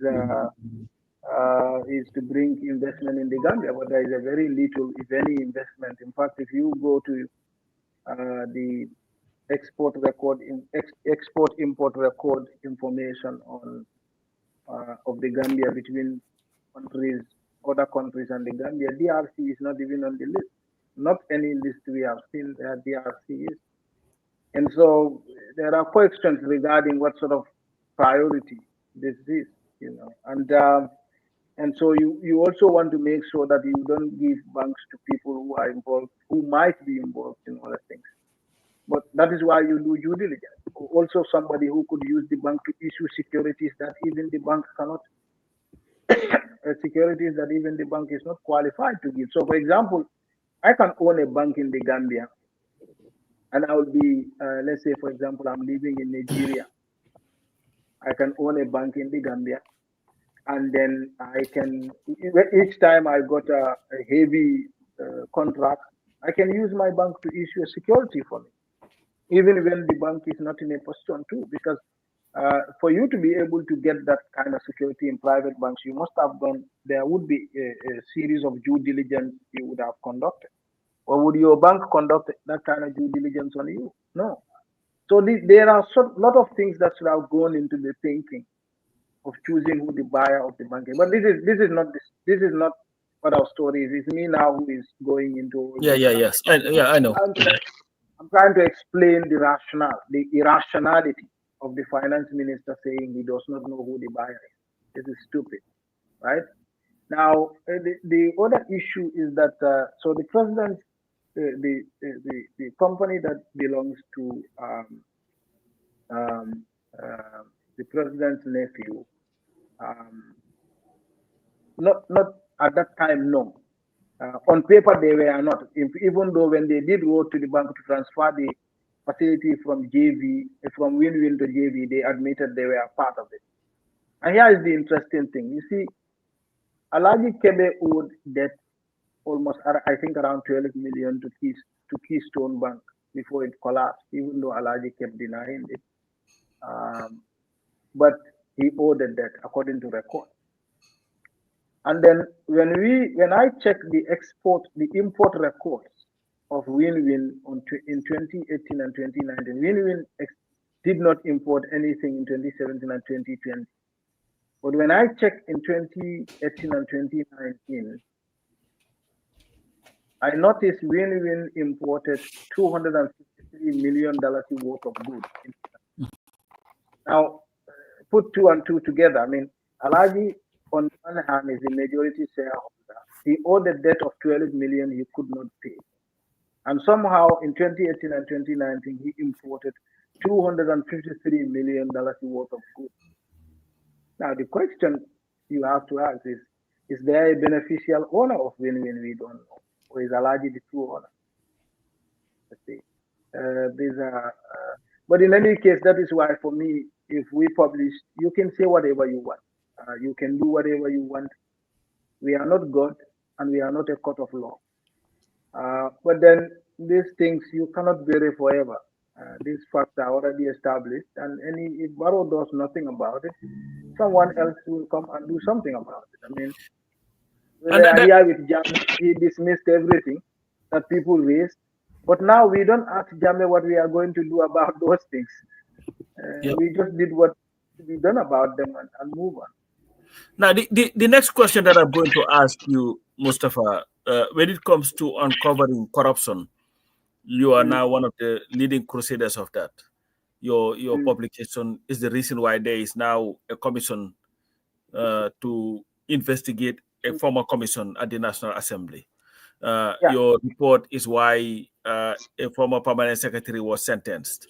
Now, the institution that is supposed to serve as fence and guard for the people against corruption and to at least put all institutions, government institutions in check, which is the, what do they call them, the Auditor General's office.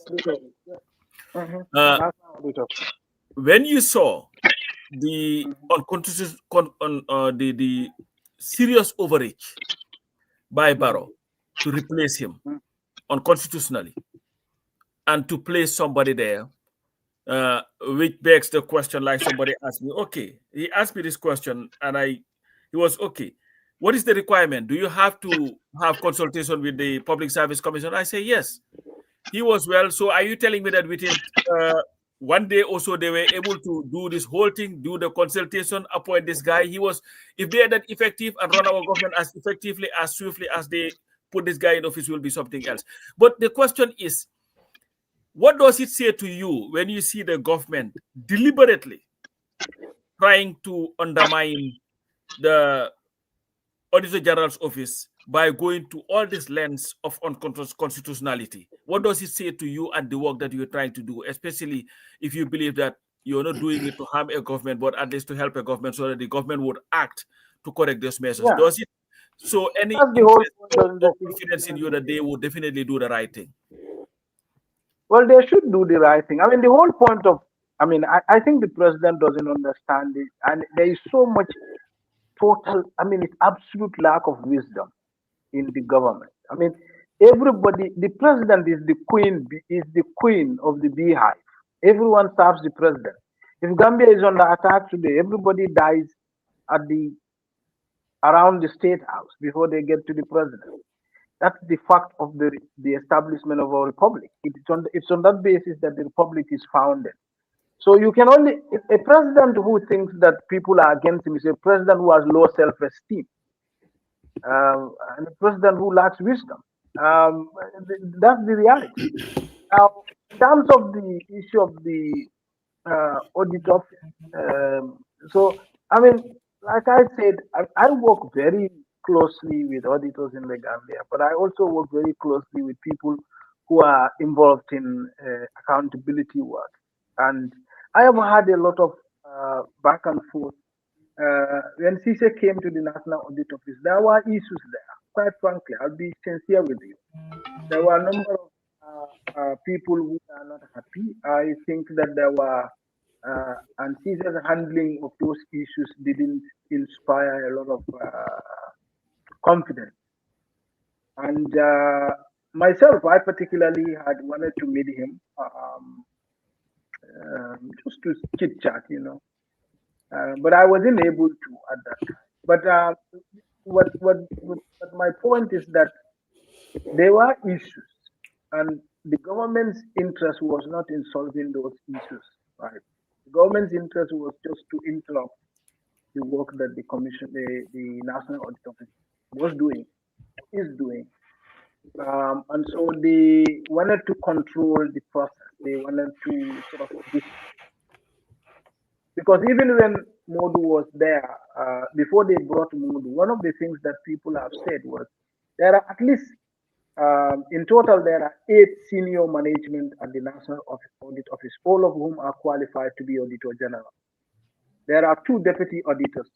There are 2 deputy Auditor General, one in charge of finance and one in charge of administration. They are all qualified to be Auditor General. There are 6 line managers, if I recall properly, all of whom are qualified. They could have looked at their credentials and promote either of them. But this is not the point. The point is the government's interest is in disrupting the effective functioning of the National Audit Office. Because for the history, throughout the history of the Gambia, there has never existed an executive in this country that has made it a business to tell people audit is an opinion. You know, and we know, of course, audit opinion to qualify it is an opinion. Okay, it's an informed opinion of a person who has reached a decision based on evidence. But when you make it a point to say audit is an opinion, that means your intent is nefarious. It's not genuine, because it's a given. It's like saying medical opinion is an opinion. Why would you say you don't find your kid at home with a prescription from a doctor and say to the kid that, don't worry about it, medical opinion is an opinion? You don't do that. You know, so the government has no interest in fixing the problems that were happening at the National Audit Office at the time, and that's why they created this mess. In fact, they could have solved the problem by sort of saying that even if Modu was implicated in some kind of a problem, they know what the simple procedures.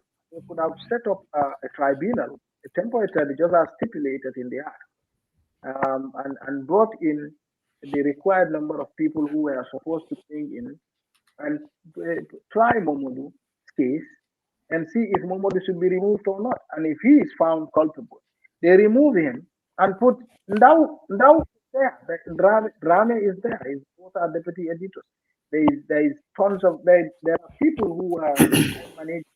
All of these people are qualified to be Auditor General. Then you remove all those people from the line, and in the midst of the tension, instead of solving the tension, you go and bring another Auditor General, another person from Internal Audit Department, which people are raising a lot of questions about, to even drive the conflict at the NOA even further apart. Because now you have people who are at the NOA who are loyal to Modu, and you have people who are not loyal to Modu, they're effectively against Modu. And you have those 2 people in National Audit Office, and you now have somebody coming from outside to come and manage that difference. And the first thing that person did is to suspend somebody he felt was loyal to Modu. And it's so much incompetence. It couldn't have been done out of goodwill. I think it was done effectively to disrupt the effective functioning of the NOA. And I think the president should intervene and fix this situation. Relieve this young man, this guy who is there. Take him back to National Audit, Internal Audit Department. Promote some, set up a temporary committee. Yeah, set up resume, take Momodu back to his job. Set up a temporary commission to look into him. And then by the end of some months, they will recommend what needs to happen. Correct. If they recommend it, release him. And then elevate somebody at the NOA, maybe Baba or Mr. Ndau, or any of the guys, who are line managers within, that you feel is competent enough to lead, in the interest of unity at the NOA. Because right now, whether you know it or not, the people who are on Modu's side, they are aggrieved with this gentleman who just walked in. Mm-hmm. And so there is no unity, and there will never be unity in that place. And so what would be the interest of a president? This decapitating the chief accountability officer in the republic. So because the National Audit Office is the institution that the parliament goes to and say, help us hold the government to account. They are the people who investigate the entire budget. Like without NOA, there's no accountability for the entire budget. That's how important it is. The parliament itself relies 100% on NOA. Without them, parliament just have no capacity. You see? So it's such an important institution that, and for Christ's sake, I mean, the Auditor General is not any other person. Like, you cannot say, I'm promoting Auditor General to be a minister. Minister is not powerful than the Auditor General. The Auditor General is the single most powerful officer in the Republic. I mean, definitely. He investigates ministers. He holds ministers to account. Yeah. Auditor General is not person. So you don't say, I'm promoting him to be a minister. Especially if he says, I don't want to be a minister. So I think we have to go to a point where common sense should prevail. And like I said, if you have a president who thinks that the people who are speaking to me truth, that president suffers low self-esteem, because the people who are speaking to you truth are the people are the sincere ones. Anyone who comes to tell you, oh, you are very handsome, if you are ugly, certainly is going to tell other people, I'm laughing at him. When you turn your back, we've seen it. On the Jame, it has happened. There are folks, Jame shot at people here.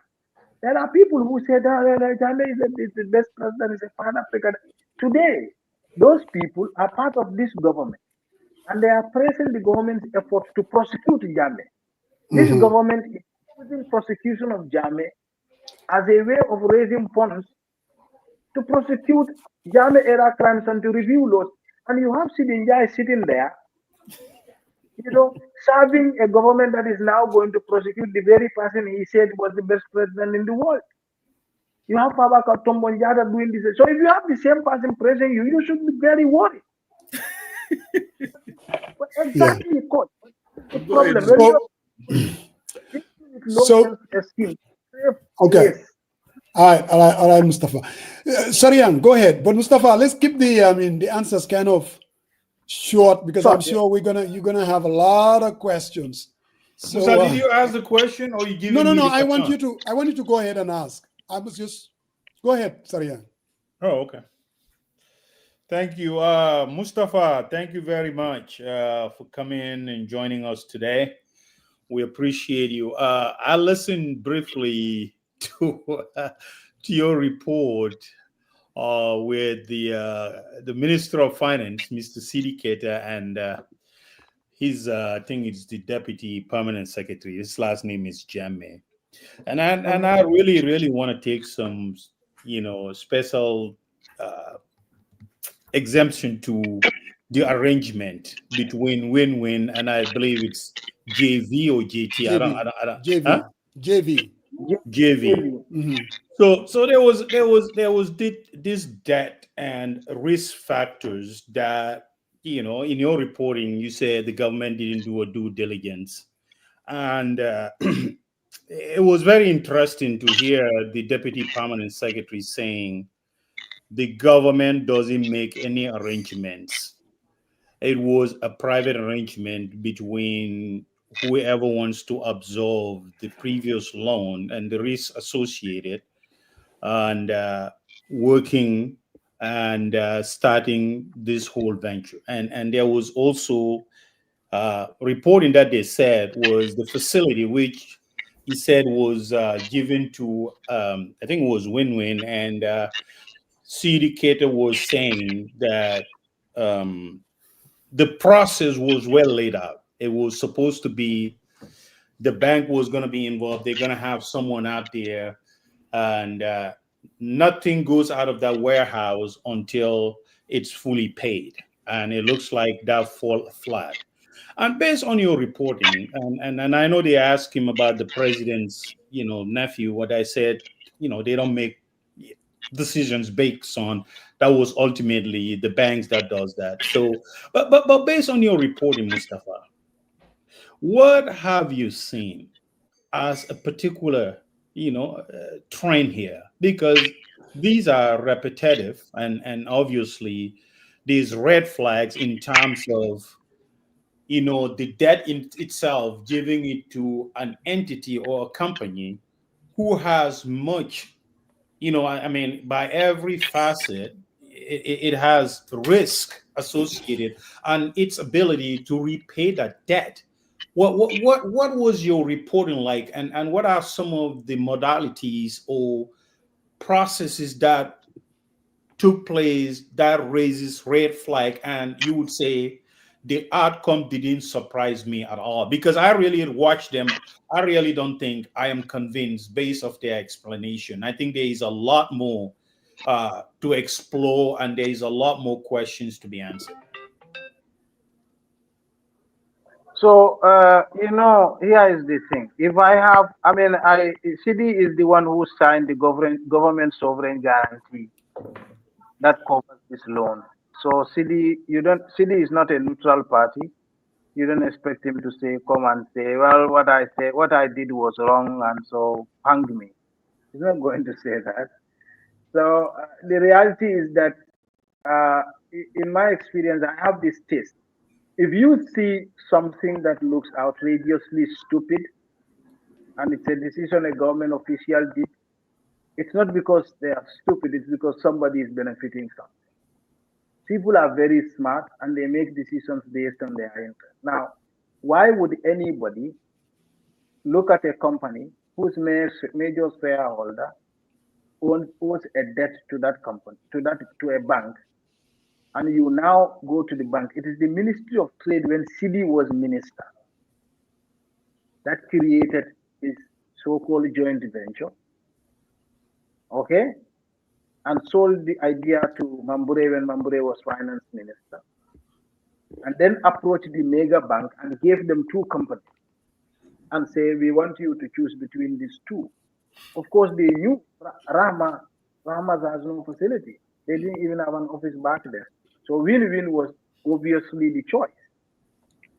Okay? This was a facade of a process. And so when they did that, now, when they took this to the bank sat down. Even if you look at the minutes, the deliberation of the credit committee of the bank, they themselves had made it clear they would not have given this facility if they were giving a choice. But they were not giving a choice. It was not like it's a choice to decide whether or not to go ahead with it. It was a decision imposed upon the bank. Okay? And then when they wrote to the bank, and the bank needs to now have a clearance with the Central Bank of the Gambia to issue a single obligor waiver. That is to say, if you are giving a credit above 20% of the bank's capital, you need a waiver from the Central Bank. When they wrote to the Central Bank, at the time the first deputy governor was there, Dr. Jali, he told them that we are not supposed to go ahead. Did you check the debt that the major shareholder of this company owed? Did you check the cash flow of this company that you are trying to get? Can we decentralize these loans with private companies so that there is the concentration of the risk is limited? Okay, all of these things were ignored. So Mustafa, I wanted to follow up on that. So did you request for the ministry or the central bank to share what the process entails as far as this particular venture is concerned? Did they share that information with you?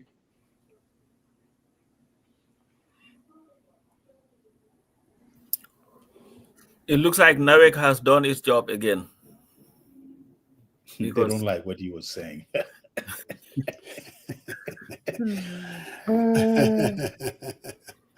So you think they interjected because they don't like the question? I did not say that. That is from you, Musaje.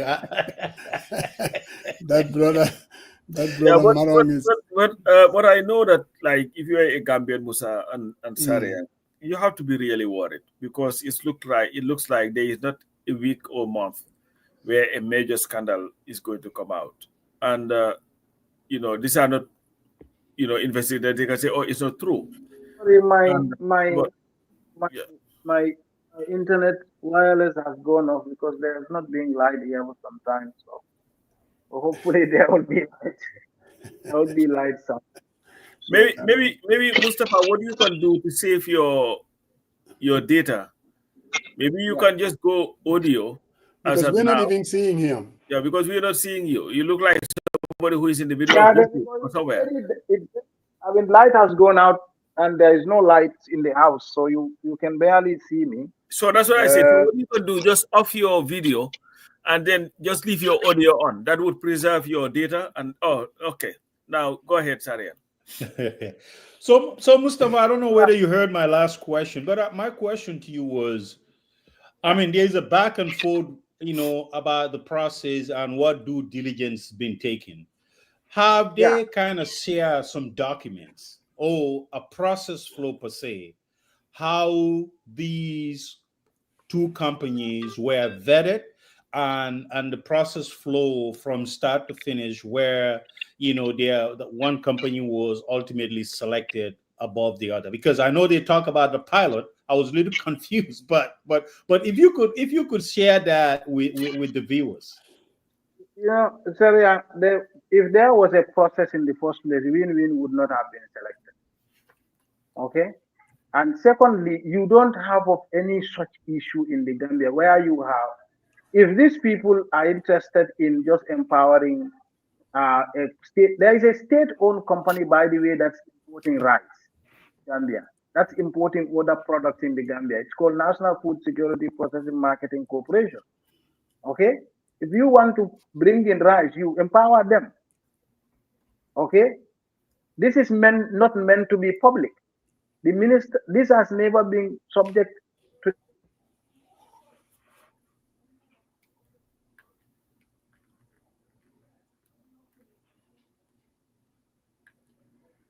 Do you see what I mean? I sent syndicator questions. He refused to answer them. This is a matter that they don't wish to talk about anywhere. They don't wish to make it public. People have asked Central Bank of the Gambia to give them the people they have issued forex support. They refused. Equatorial built a website initially. When Watson Gambia mentioned them, even though the Watson Gambia got some things wrong, but when Watson Gambia mentioned, they took down the website. Why do you think they did so, if they believe that this is right? I mean, so Sidi should not come and treat people like a fool. He's not smarter than anyone. Yeah? If Equatorial feels this is okay, why do you think they took down the website? Or why do you think none of this information is public until now? Okay? When I contacted CD, he refused to answer. None of the people involved in this transaction answered our question. They were all running away. Okay? In any case, I'm going to apply to have him on verify, and we can go through these issues one after the other. Where is the evidence that Equatorial and Winwin or JB had paid to cover for the credit risk to the government? Because there is a procedure. If you want government to issue a guarantee for a company, there is a procedure to that. Okay? And I have had people who were in State House and they had meeting with the president. And I know what he said to them. You know, there are some things we just cannot write in the story because you cannot have evidence to prove it. You know, but there is everybody. There is. I mean, CD himself knows. I mean, and this is the problem I have with the Gambian officials. Like these things you are talking, these lies you are telling, they are not a lie that would stand for a long time. Jammeh's lie, no matter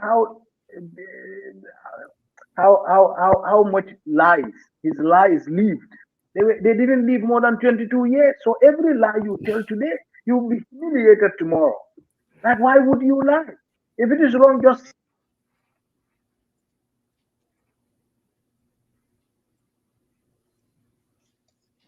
do you see what I mean? So there was no due diligence in JP in Winwin. If there was a due diligence, they would have listened to Dr. Jabi. Okay. And secondly, even if you look at the minutes of the bank, the credit committee, they have made it clear the person we are giving this loan to is a high risk. And the credit risk committee, in fact, a credit policy of the banks does not allow the bank to give a facility of this nature to anybody who is not up to 1 year in his line of business. So all the rules were waived. You see. So why would they waive the rules? We know there are things. We are journalists. There are things we cannot compel them to. But if there is a thorough investigation in this subject, we will come to find out. And someday there will be thorough investigation in this. And why would the Gambian people help a private individual set up a private business, which is meant entirely for profit? What is our business in setting up a private business for somebody? If you want bag of rice to come down, you go and invest in farming. How do you bring bag of rice by giving money to people to bring it outside of the country? You don't do that. You know how many, I mean, City is supposed to be an economist. Like, how do you learn economics and come to have this kind of intelligence, this low IQ? Like, if you have 20 people in the rice business and you fund only 10 people, and those 20 people are in rice business for decades, you give those 20 people, they go and bring in rice and come and want to make it reasonable. Okay, and they want to come and make it cheaper. You know what the people who have been in rice business for a lot of years and made incredible profit, you know what they will do? They collapse down the prices, and that's what happened. They collapse the prices, and your people who you have brought in, they cannot keep up.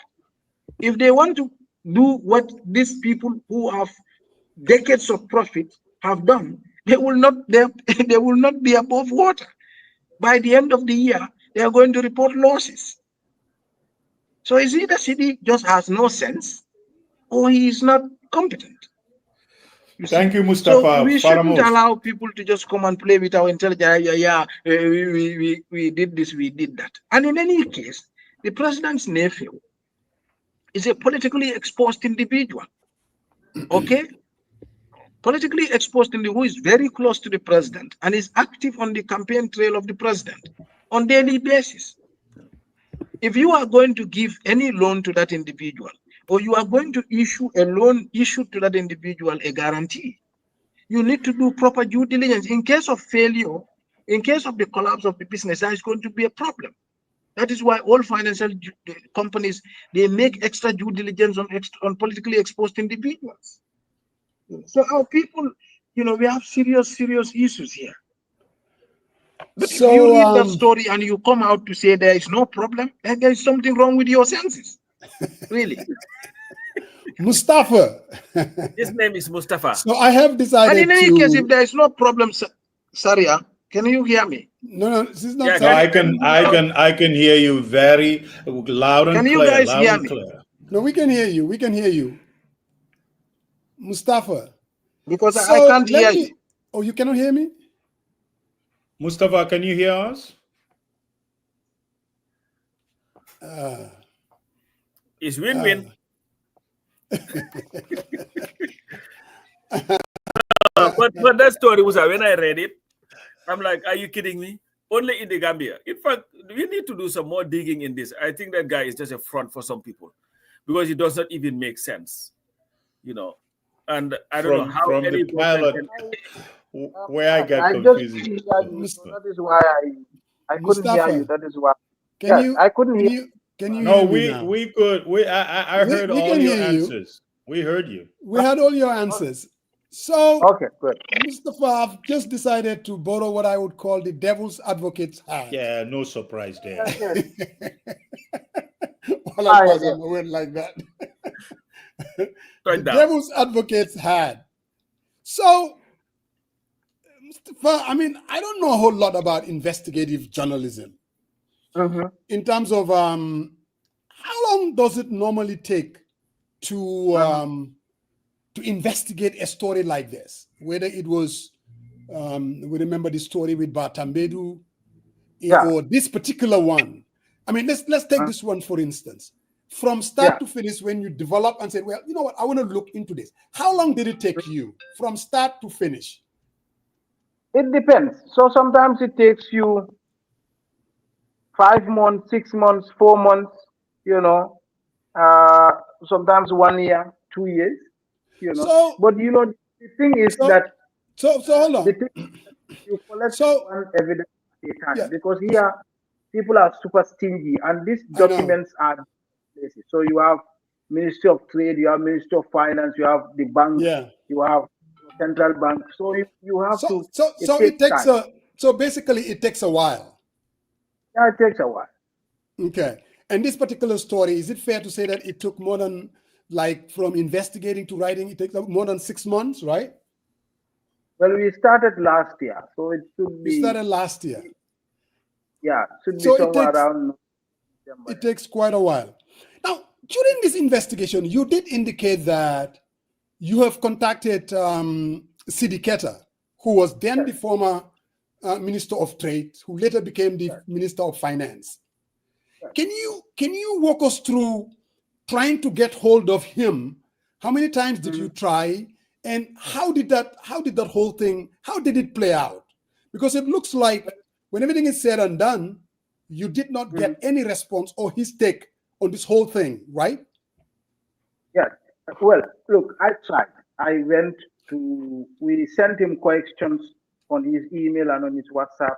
I called, he didn't pick. I called many times, he didn't pick.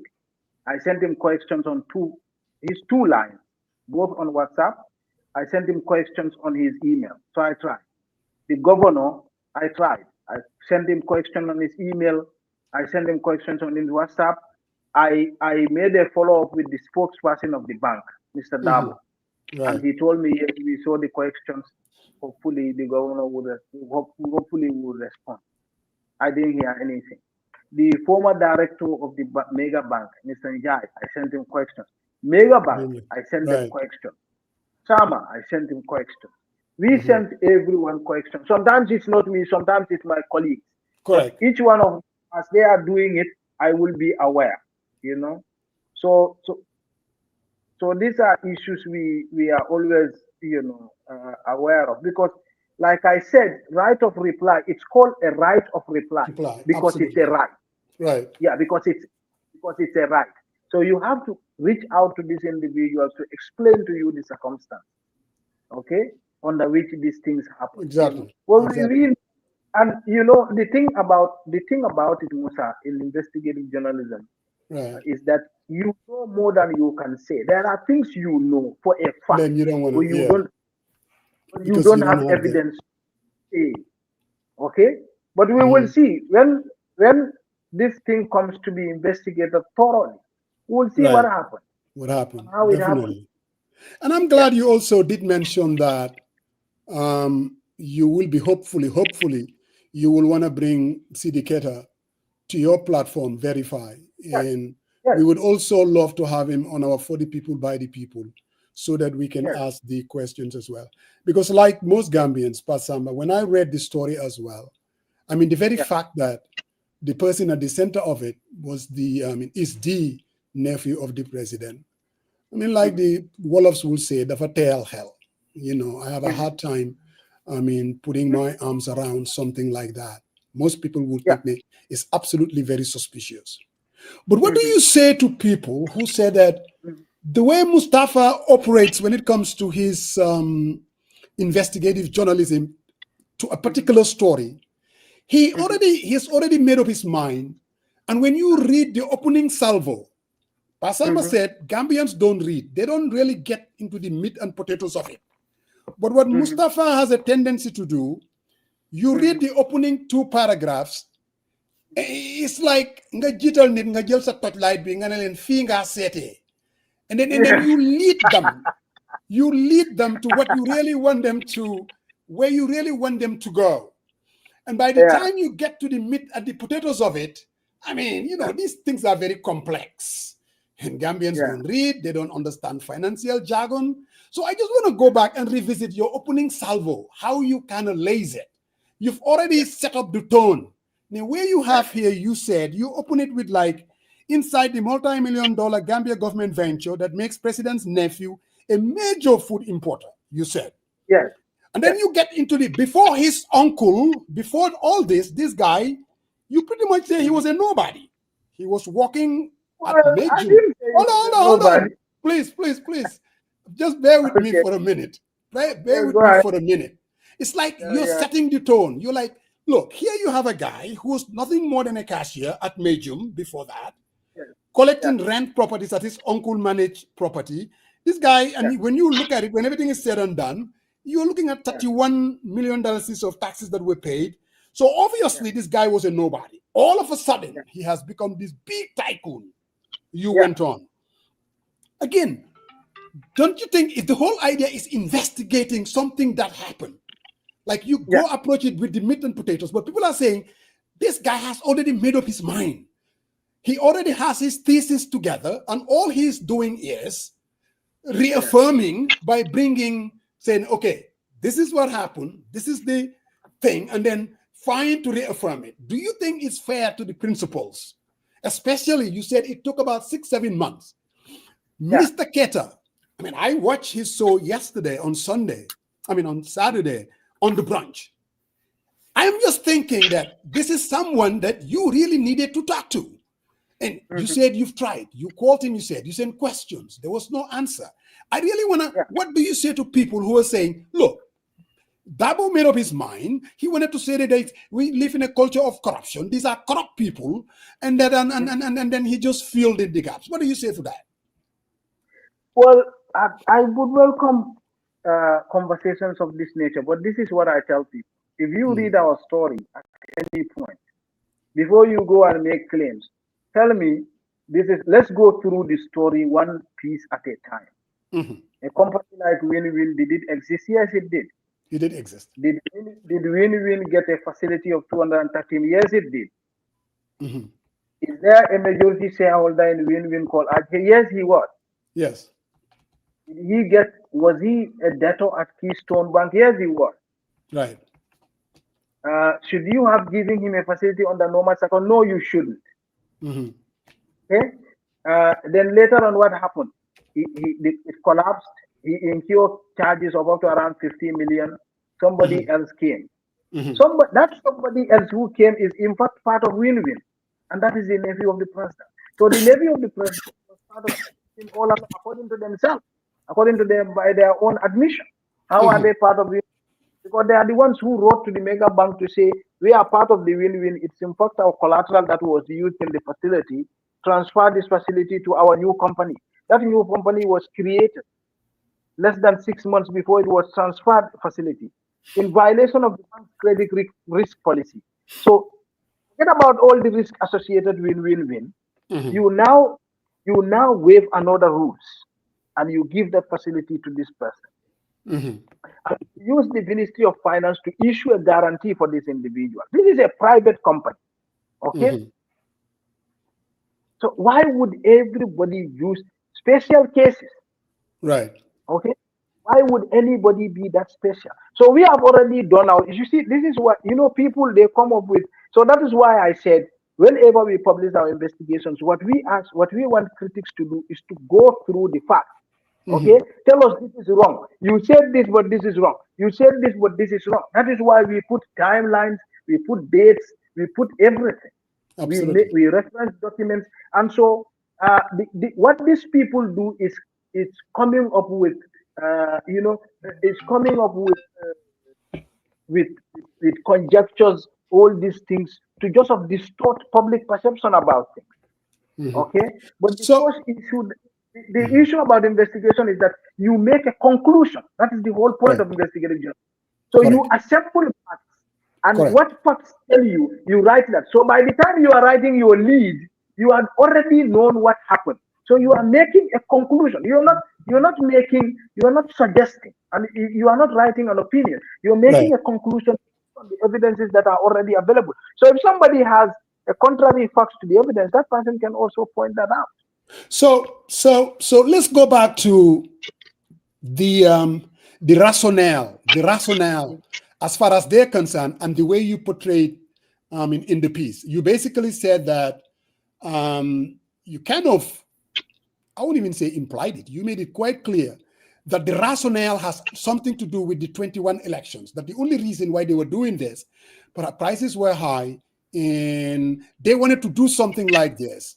I mean, for political reasons. I mean, that's what you kind of implied. Now, when I listened to the Minister of Finance on the branch, and this is what he said, and if you okay, the former president, he was the former Secretary of Trade. This is C.D. Keita, now the current Minister of Finance. Yes, If you he's if the you brain look, side. yeah, that He yeah, if you created. look at yes, if you look at his what I would call business model, whether it's basically this PPP, this concession, whether it's at port or Gamtel, I mean, it's very much in line with what he was trying to do when he was in trade. And the rationale that he has given, his rationale was, here we have a situation during the, this was after COVID, prices were going high, value chain, supplies problems, bottlenecks, something needed to be done. Okay. And also, and again, this is from him, his rationale is, we wanted to be able to make sure that the population would have access to rice at a determined price, affordable price, according to him. And also, he also said that the process was monopolized by foreigners. They were the ones basically doing all this importing of rice. Gambians were not part of it. So they've come up with a pilot project, again, his rationale, a pilot project, and said, you know what, how do we create a situation where we would bring Gambians to be importing this rice and at the same time to be able to make sure that prices are affordable? Do you buy into that rationale? And what do This is you think of rubbish. This this is rubbish? rubbish. The first thing, no, it's rubbish. Total rubbish. The first thing is, do you do something and justify something that is wrong just to solve a problem? That's first thing. This is wrong. Was not done in the right way. Rules were not observed. There were red flags that were ignored. Clear. Do you do something like that just in the name of, under the pretext that prices are rising? Secondly, when you do this, did you bring down the prices? No, you didn't. Thirdly, if you wanted to support a business, you have a state-owned company that is importing rice. Why didn't you invest in that? Why didn't you advertise and open yourself to the possibility of a wider Gambian population, where you may even have a much more serious investor who would be willing to partner? You there? You there? Young fella? Oh, did we lose him? Excuse me, it's the electricity, it's my, you know.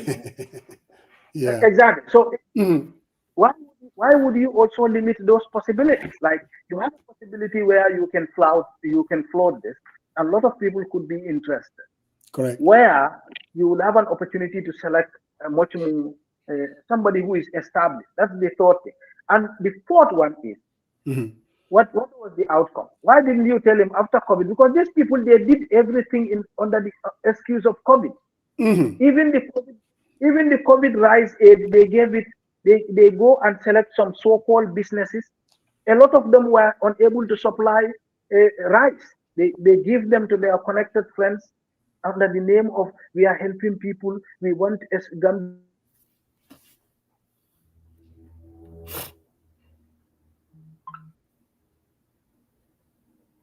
Gambian to, everything these people do, they do it under the guise of something good.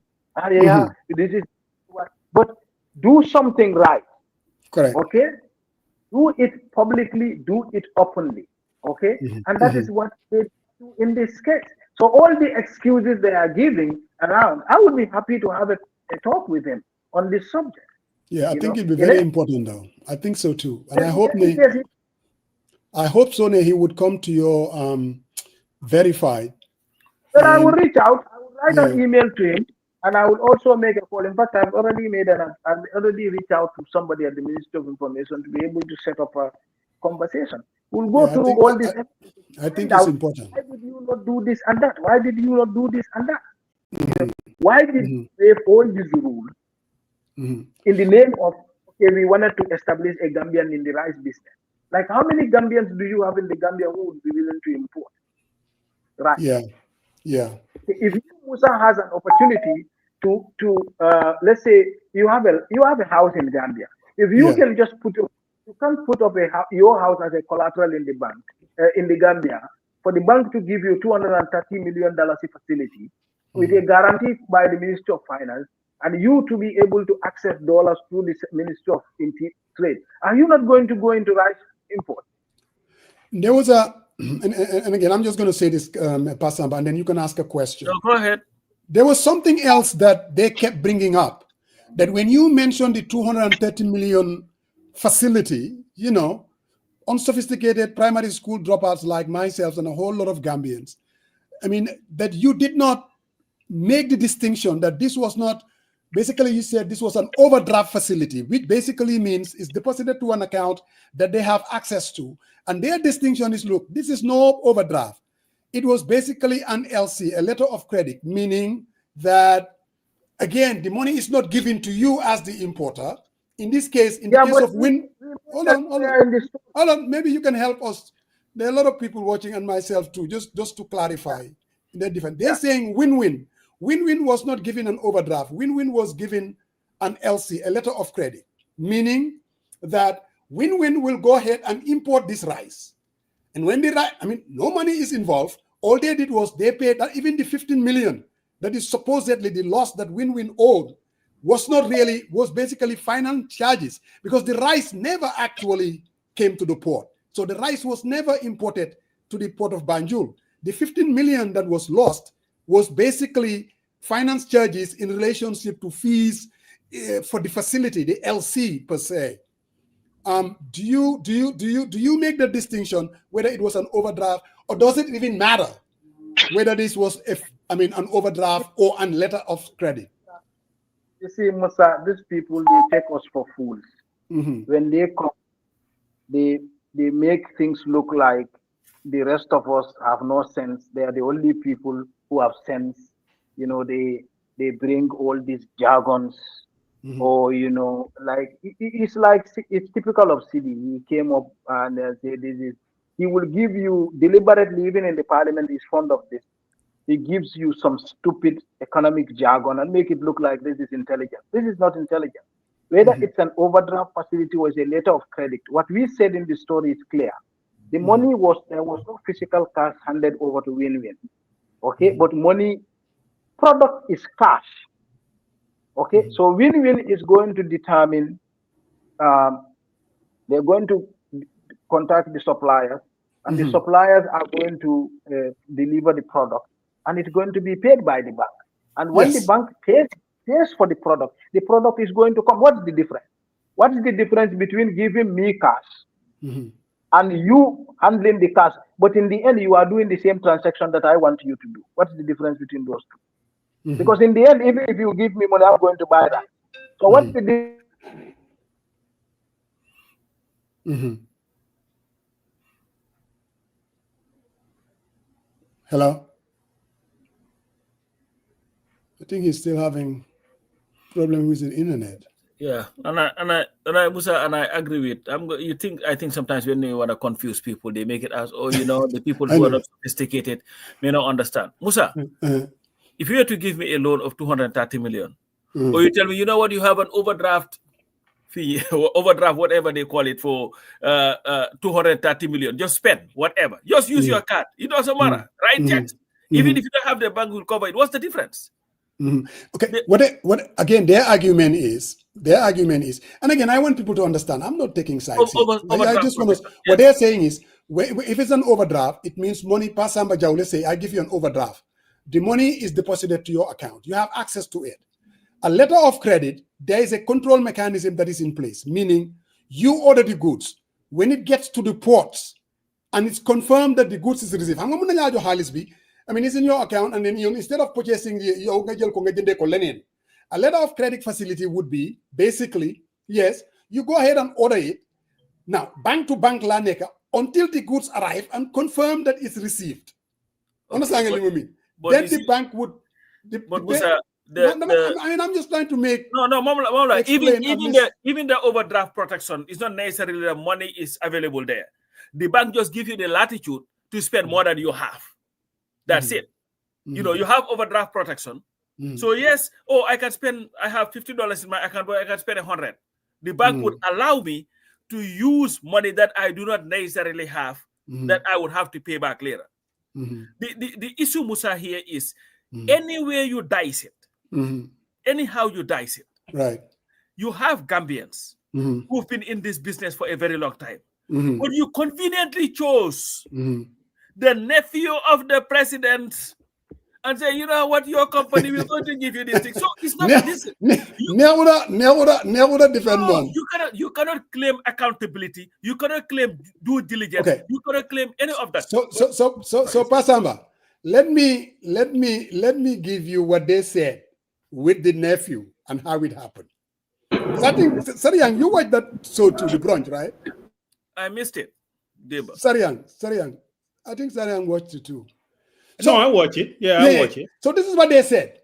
This is what City said. And the guy, I mean, the deputy permanent secretary, they said this was a pilot project. We wanted to do it to basically make sure that Gambians that don't have the opportunity to be in the rice importation, because most people will say this is a monopoly. Foreigners and Indians are the ones monopolizing this business. That's what they say. So to break the monopoly, you get the president's nephew.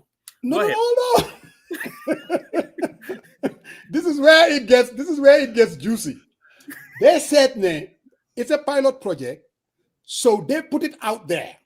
They said 2 companies actually applied. Rahma was there, Winwin was the second organization. Now, Megabank is in the middle of it. When everything is said and done, it was Megabank that went through it, look at their credit, blah, blah. They decided to go. Rahma didn't have what it takes. Now, Winwin was already in the commodity business. They were importing oil, they were importing rice. So this is somebody, and this Kebe guy that if you read Mustafa's, this is somebody who has really credibility problem. Whether it was with Keystone Bank before, which became Megabank, or some issue he had in Ghana. But when everything is said and done, when Megabank looked into it, it was finally giving the deal for Winwin. Okay. That's how Winwin got the contract. Let me tell you how Musa.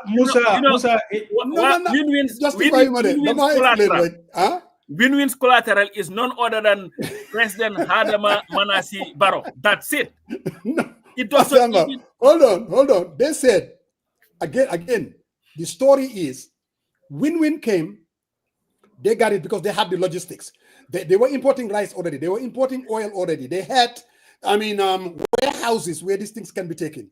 So Megabank decided, okay, between these two, we're going with Winwin. Okay. Now, and Winwin put up supposedly a collateral. I think these are properties, worth whatever the amount is. Those were the collateral that they put in. Now, your question is, how did the president's nephew came into the picture? I listened to Sidiketa.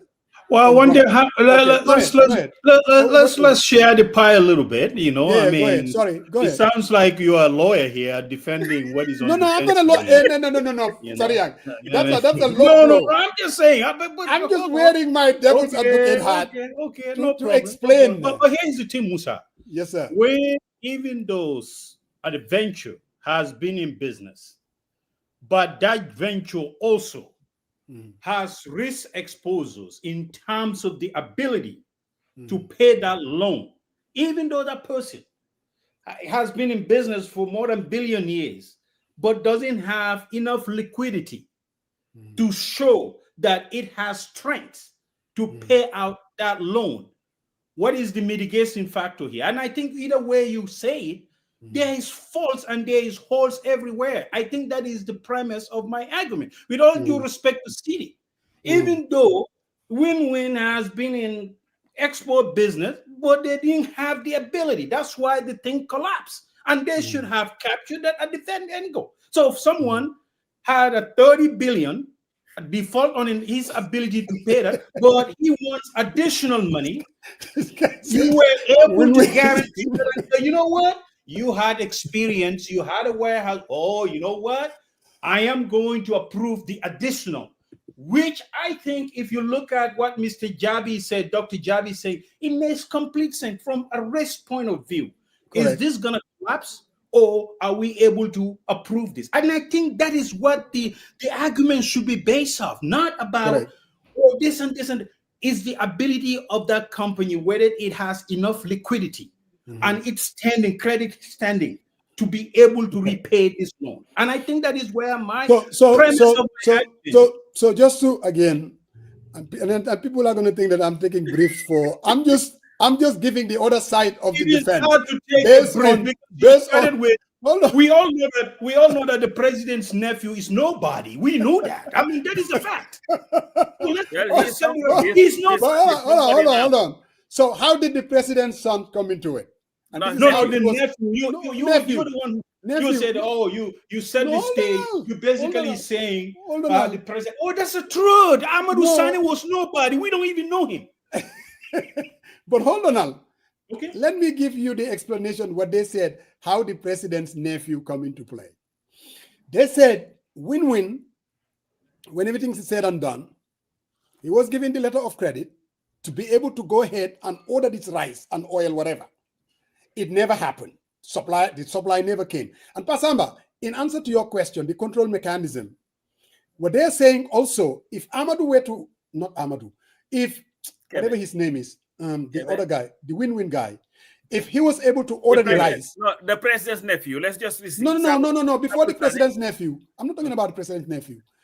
The guy behind Winwin, whatever his name is, Jabi, whatever his name Dr. is. Jabi is different. Dr. Jabi is the No, one. Jabi was at the central bank. He's the honest one. No, I'm talking about the guy behind Winwin, the guy that owned the 98%. Anyway, Kebe. Like the Kebe that we still trying to get our money from because he didn't order the well, go ahead. Oh my God, guys, relax.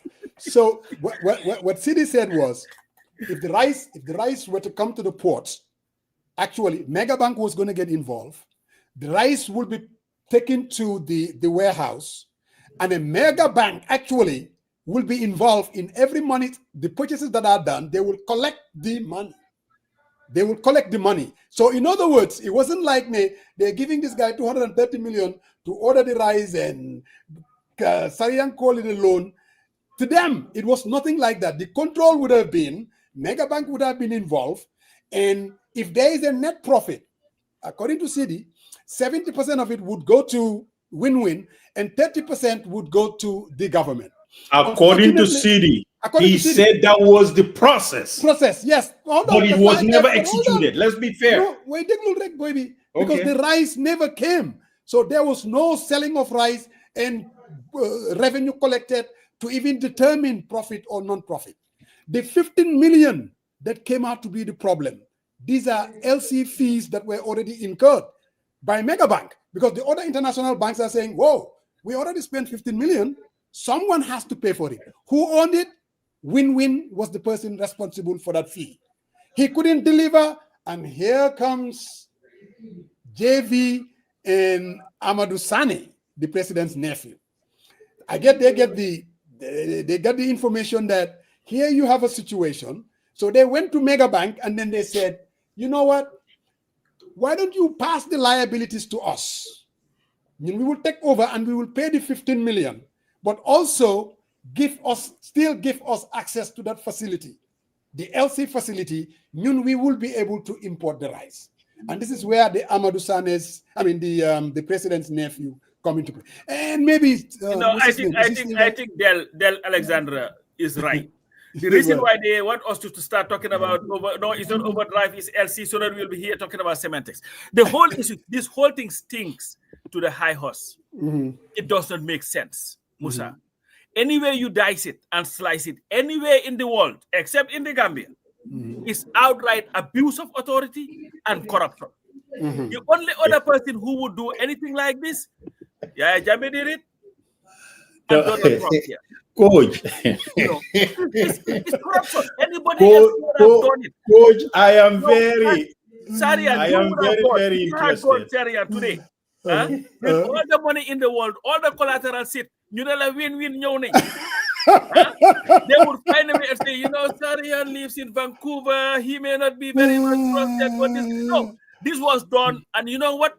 I hope that this would be investigated, and you will hear other names of those who actually own Winwin. Definitely. Hiding. It's just there's definitely a lot more to it. Man, am I satisfied with? I am a little confused. Hearing from, go ahead. I'm a little confused as to why they wanted to, and I see why Mustafa went on the rails about, you know, they're trying to confuse us, and well, that Del is saying. So Musa, a lot of credit, especially from the Minister of Finance. I just want someone to kind of back this up. What does that mean? Lot of credit. What does that mean? Well, you know what? I mean, even though I'm an accountant, but hold on. He's waiting in the back. Please. Mustafa. Yeah, sorry. What does letter of credit mean? Okay, my understanding of a letter of credit is this. If you have an LC, basically, you have a local bank, in this case, Mega Bank, is going out there saying, assuring, let's say you have suppliers, you know, these international suppliers, they're not going to, I think it's Mustafa. I think Union has done something here.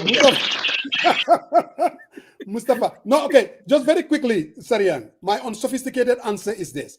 If you're a supplier and you live in Malaysia, and I'm an importer, I live in the Gambia, and I want to import rice. The supplier doesn't know me from Adam. There is no way they're going to send me the goods just like that. So what they are going to rely on is a local bank who's going to create a facility called an LC. And that local bank will deal with another international banker who would say, you know what? Yes, go ahead and supply these people. We will back it up. If they don't pay, we will pay. So that's basically what an LC is. A local bank working with an international bank, assuring a supplier that you can sell the goods to this person. When everything is said and done, and if they don't pay, we will pay. If they don't pay, or if they don't pay, we're going to pay. What are they going to pay with? Are they going to pay with papers or sticks or gold? What are they going to use to pay? No, meaning they will pay whatever the liability is. So if they, and how is that in that form? What is the exchange form in that? Is it cash flow or what is it? I don't understand your question. No. I understand. Here's the thing. They are saying we're gonna pay. What are they gonna pay? No, what I'm saying is the international. No. I get what you're saying. I just want you to answer the question. I don't understand the question though, because if I owe you the collateral guarantee. No. What I'm saying is an international banker, the moment they're working with a local bank, and the international banker is basically saying, supply al pasamba jaw mi kat, jeni mi jende, so if no, what I'm saying, Musa, this is very simple. All I'm just saying, I don't know why if Pasamba default on that the banker will pay. The bank will pay, but in a form of what? Check, they're going to pay the check, they'll cash, they'll deposit the account, whatever the hell they're going to pay. So No, but it's not the same though. No, it's the same. There's a difference between an overdraft facility. You're playing with semantics. No, I don't think in this case it's semantics. Now, I'll take the overdraft facility anytime. Talk to my bank to give me anybody would want. I mean, I would rather take an overdraft facility because I can. You see, an overdraft facility meaning, I can buy whatever I want to buy. Yep. An LC. Are you kidding me? What's his name? Mustafa needs to come back in. No, but you see, Musa, I'm got the issue more, sir. Mustafa, you there? Yes, I'm here. Okay. My All right, order. so my man, you are on you. Oh, okay, go ahead. I Go love ahead. this idea, man. Question. I don't understand your question. No, but I understand the one. Yeah, Mustafa, no tell what I'm saying there, Sabarde. Mane, maluma like moy dafa easy. I don't think it's coming from me there. No, Really? Mustafa, this is my Because question I have to you. no. No, I think it's from you. Now you're good, Mustafa. Now you're good. Can you hear me? Is it from me? Now we can hear you. Now we can hear you. Can you hear us? Yeah, because I don't think it's from me. I didn't change anything. You know, Mustafa is a Badibunka or Kenka, so he's having. Yeah. Badi Bunga. But I didn't. He's a Badibunka guy. Very, very good Badibunka man. Just like Marong, you know, the Badi Bunga sometimes. Very good Badibunka man for that matter, man. Very smart guy for that matter. Best journalist too. Can you hear me? Yeah, we can hear you very well. Can you hear us? Now, according to all the documents that I have seen, there is no such thing called letter of credit. Everything is saying overdraft facility. Thank you. So that is between CD and their documents. I don't have issues with that. Now, I like that. The other issue is what happens is that the bank pays the money is from the bank, and it's the bank that paid for this amount. Yes. Okay, so call it letter of credit or call you what you will. What I know is that there was a money that moved from the bank to pay the suppliers, okay, of this rice. So what does he mean by letter of credit? Because there's an actual movement of cash here from the bank to the suppliers. But I mean, Mustafa, the arrangement is that Mustafa, when the money comes, they said that actually suppliers were never paid in this particular case because the rice was never imported. It never happened. What do you say to that? So they said, what happened then? What do they mean by rice was never imported? In this particular case, by Winwin, the rice was never imported. That's what he said. Rice never came because Winwin messed up. Exactly. Because you've given it to somebody you've not done due diligence on. That is my point. And when Winwin messed up, and you are talking about the president's nephew, according to the president's nephew's own admission, he is part of Winwin. So whatever happened between them and Alaji, I don't know. But when they wrote to the bank to transfer the facility to them, they created a company to transfer the facility to. They said, we were the same members of Winwin. And in fact, Winwin's collateral was a property that Amadou and Mohammed pledged. So Winwin and JV are the same. Okay? And so they changed the name later on. So, but what I'm trying to say, and that is what you should have asked, you should ask yourself. If this is a whole transparent process, everything is okay, why are they hiding it? Why am I the person to, why should we have been the people to bring it public? Why did they not bring it public? And why did they not conduct due diligence on the first facility that was issued? And if they did, even after it collapsed, the first one that was given to Winwin collapsed. The second one that was given to JV was not 6 months. According to the credit policy of the bank, it violated it.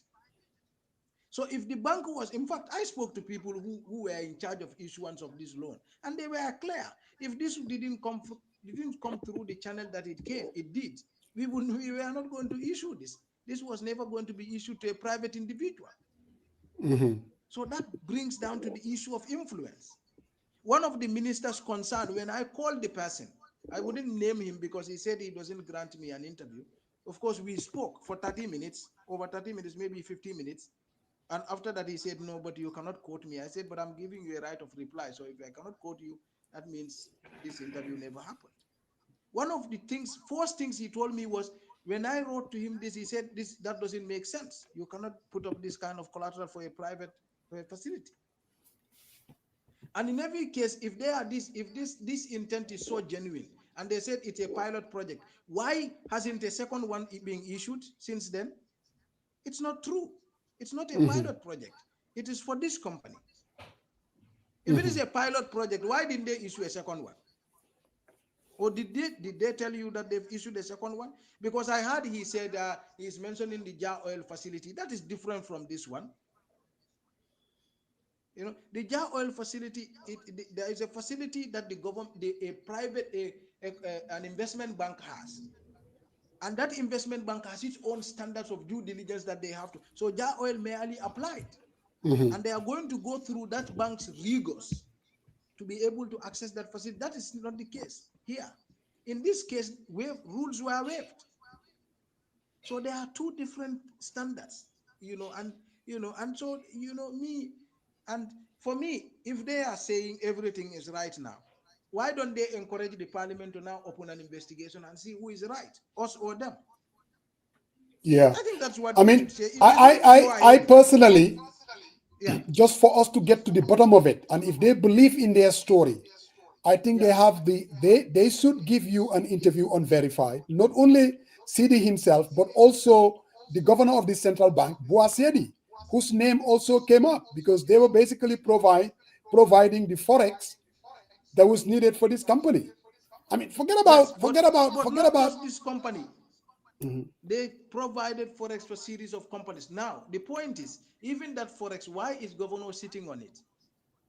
Why is governor saying issuing forex? That's a private matter. How can you sell my dollar, to a private individual? And you are telling me no, but I cannot give you that information. That's a private thing. Because literally, you are selling my dollars. Like the dollar from the reserve of the Gambia is the dollar belonging to Gambian people. Yeah. So somebody comes to the Gambian people to say, I want you to sell your dollar to me. We sold our dollar to him. And the person who did it on our behalf is telling us the name of these individuals are confidential. And the dollar I sold to them is confidential. And the rate at which I sold to them is also confidential. Do you see? This is the point. And in any case, if Ecotra was legitimately established, when the Watson Gambia published a story about them, why did they take down their website? Yeah. Because average person doesn't know this because they were not following. But I was following. And one of the things I did immediately when Watson Gambia put on their website is to take a screen grab of every page of the website because I know it will be taken down. Because I knew what I knew. So, do you see what I mean? Yeah. So Mustafa, just quick follow up. There was something else that he said that when Winwin went down and they owe 15 million, that was basically the LC fees. They're basically saying Megabank contacted Ministry of Trade. And here they have a 15 million liability that nobody was paying. Obviously, I mean, Winwin wasn't paying it. And that's when JV came into it and decided to take over the liability. So as far as the Ministry of Trade was concerned, they're like, okay, I mean, as long as taxpayers are not going to pay for it, somebody else is willing to take over the liability. And according to them, that liability was paid. How do you see all that? Motaman, I really want you to talk to Sidiketa so that we all can. That is why I want us to have a conversation, me and Sidi. Yes. Okay, the first thing is that liability he's talking about, who is responsible for it? Can Sidi divorce himself from that liability? Was he not told? Did Dr. Jabi not tell them that we need to do proper due diligence on this subject matter? Absolutely. The individual we are giving, the majority shareholder in the company we are giving this facility to, did they not know? So you give a company, you give a liability, a guarantee for a facility like that, and you impose it on a government-owned commercial bank, and now it collapsed. Now you are saying we need a savior. In the first place, somebody should be held accountable for what happened. Definitely. Secondly, JV, in the letter that Amadou wrote to Amadou and Muhammad wrote to Mega Bank, you know what they told them? They said, I made a quote in the story that this is a member. These are from the members of Winwin. So he is trying to make us believe that, in fact, Amadou, the president's nephew, and others are independent of Winwin. No, they are not. They were part They of are part Winwin. of Winwin. Mm. That is what they said by their own admission in the letter to the mega bank. Mm-hmm. So they were not salvaging a problem that they are not part of. They were Mm-hmm. part of it because they and Kebe were working. Ahmad and Kebe were together. I've had people who visited Kebe's house. They went to Kebe's social event, and Mm-hmm. Ahmad was there. And even Kebe told me Ahmad is a very close friend of his. Mm-hmm. So this is not two people who are on different sides. Independent, Oh, no, yeah. JV came to save us. That is why I told you, Kebe, this man is a very dishonest human being. I mean, it's such a shame for somebody in his age to be like that. Mm-hmm. Yeah, it's very annoying because, I mean, when people do something, the least you can do is, if there is something wrong, the least you can do as a Take citizen responsibility. is to come out and say, yes, well, mistakes happen. This is a Yeah. mistake, that is a mistake. That is what you expect of a citizen. So, Mm-hmm. Mustafa, Yeah. reading your article, it looks like Winwin dies, JV comes. Sorry? I say it looks like Winwin dies, and it's in its ashes, it was cremated. The Yes. ashes brought us JV, but if you look at it, uh, Sane, that's the president's nephew, Yeah. also owns shares in Winwin. So is it like okay? On paper, the president's nephew and Sane owns 45% in the business. His wife Awasinyan 10%, and one Muhammad Zain holds 45%. Yes. No, that was on JV though, not No, Win-Win. hold on. Sources told the Republic Sane and Zain were part of the beneficial owners of Winwin, Yes. though they are not shareholders of the company according to their Yeah. registration. Yeah. So Yeah. meaning that they own here, but the one that died, and from its ashes, when got cremated, the ashes brought us JV. And you're looking at, Yeah. by anyway, they also own shares there. So it's like pretty much they just changed the name for whatever reason. So to me, Yes. and They Mustafa, changed the the name. question that I want to ask, Yeah. and Banker alluded to it earlier, they will try to brand you as somebody who is opposition because that's the go-to thing. Before you know it, they'll say, you don't see his Dabo, Usainu Dabo is Dabo, he's UDP. That's the next thing that's going to come. Yeah. Do you do any of your investigations Mhm. aiming to harm anybody or to advance any other person's interest when you do your investigations? You see, me, most of they don't know. I mean, the only political party I had ever been openly sympathetic to, and for a very short period, was PDUIS. No political party in the Gambia ever have I ever been affiliated with, even in secret. The only political party I had remotely at a very short period was PDUIS. At a certain period, and until, I mean, you do have soft spots here and there, but I've never been active in politics or partisan politics. I don't care about what happens in UDP or NPP or any of these political parties. Not now, not ever. I mean, if I want to go into politics, if I am a politician, I can do a lot of damage. I have a lot of stuff in my laptop. If all I want is to destabilize this country or to destabilize a particular political entity, they know. I mean, I talk to ministers in the country, so I'm not like, I mean, there are ministers who I still pick up a phone and call and talk to. Mm-hmm. If my job is just to bring chaos or just to ruin Barrow's name, or without professionalism, I mean, that should be an easy task to do. It should be super easy, but that's not the point. Like I said, one of the things we need to understand is that there is no such thing called an NPP government. And that is what these people need to understand. The government exists for taxpayers, okay? And that government is a national, it's a government of all of the Gambian people. And so when we investigate, we are not investigating money belonging to NPP people or UDP people or PDYs or the socialists or whatever. Okay, we are investigating money that belongs to the Gambian people. And so, I mean, as far as I am concerned, this branding thing, is UDP, is this, is that, that exists in their head. I've never lost sleep over it because I don't care really, because that it exists in their head. There is nothing I can do. And I know even they themselves don't believe it. But they say it out of dishonesty. But the truth is that all of these facts, you can say whatever you want. There were people have said, yeah, when Jame was here. But in the end, Jame rubbished everything. But can he rubbish it now? No. So the thing is, if you are in a position of power, the people who speak truth to you, the people who try to help you see the flaws, they are the sincere ones. Honestly, they are very sincere people because, I mean, I want to see Barrow do things that are right.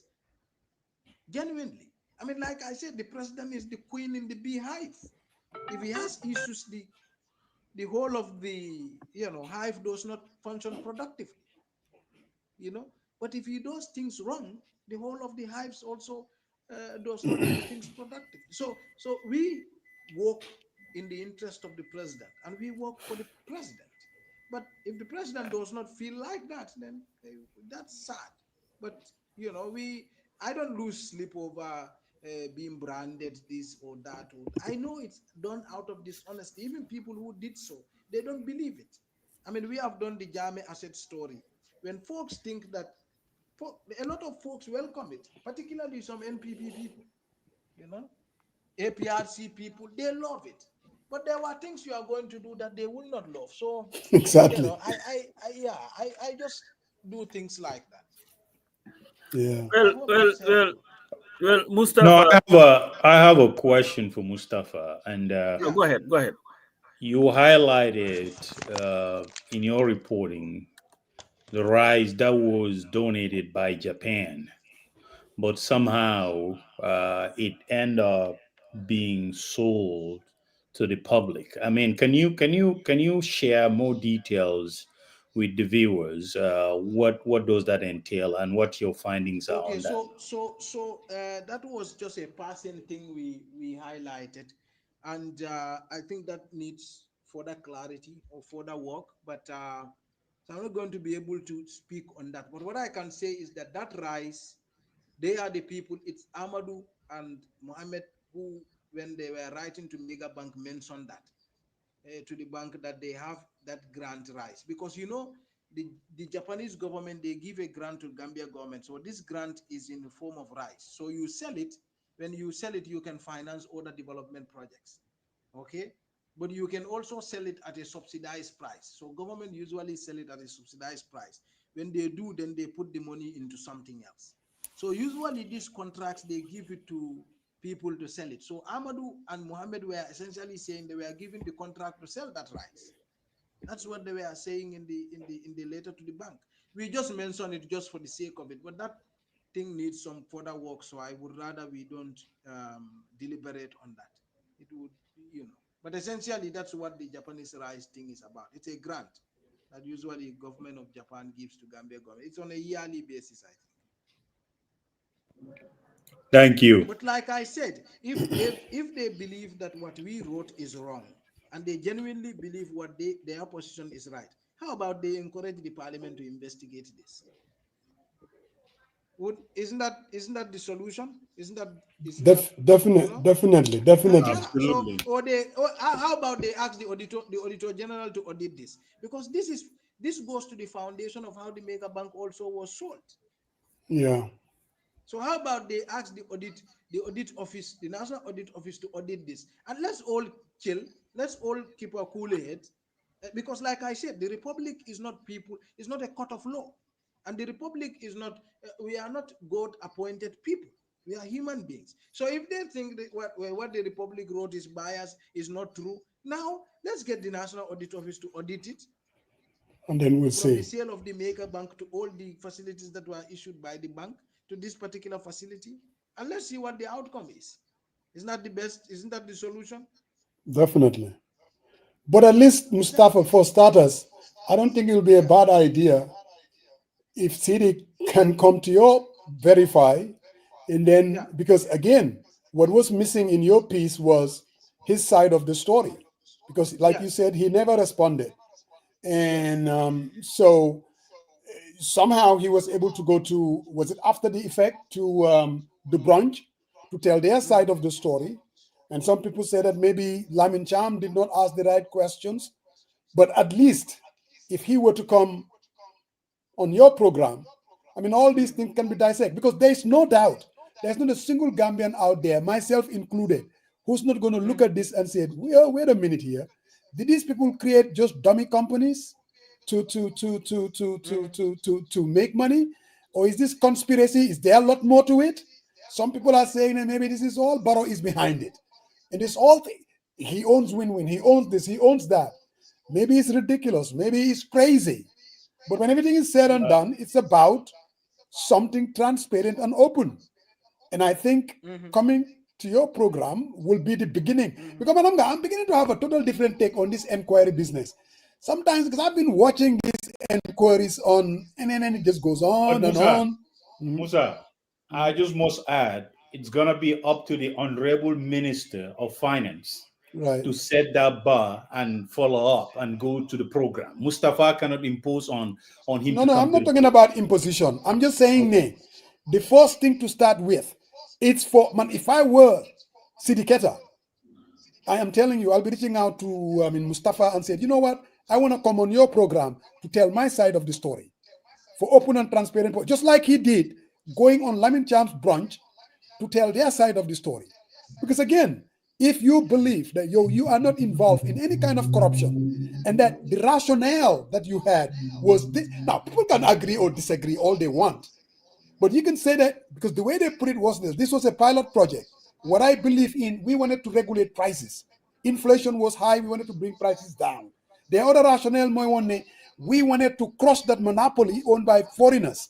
We wanted to make sure that Gambians are involved. Now, did they do it the right way? Okay. How come it wasn't? Musa. Yes, sir. Musa, can you just excuse me for a second? So if this is a pilot project, they should have asked him what was the second one that follows after this pilot project. That is second one. If you want to break the monopoly of foreigners, okay, and that is an excuse you have, why did you not, do you not think that there are Gambians out there who have more potentials? You are the one to choose who among, you choose the two companies in the Gambia that were not, in fact, Win is a lie. In fact, I just remembered, Winwin was not into rice importation before this. It's not true, because I have access Winwin's import records from customs from 2017 to 2020. They imported nothing in 2017. They imported nothing in 2020. They imported only 2018 and 20, and nothing was rice, nothing was vegetable also. That's not true. Okay? Now, second, if you are going to set up something, should you not advertise it for the best to come? Okay? And for the best to for us to have the best opportunity? Should you not advertise it so that we know we have the best available hands on this task?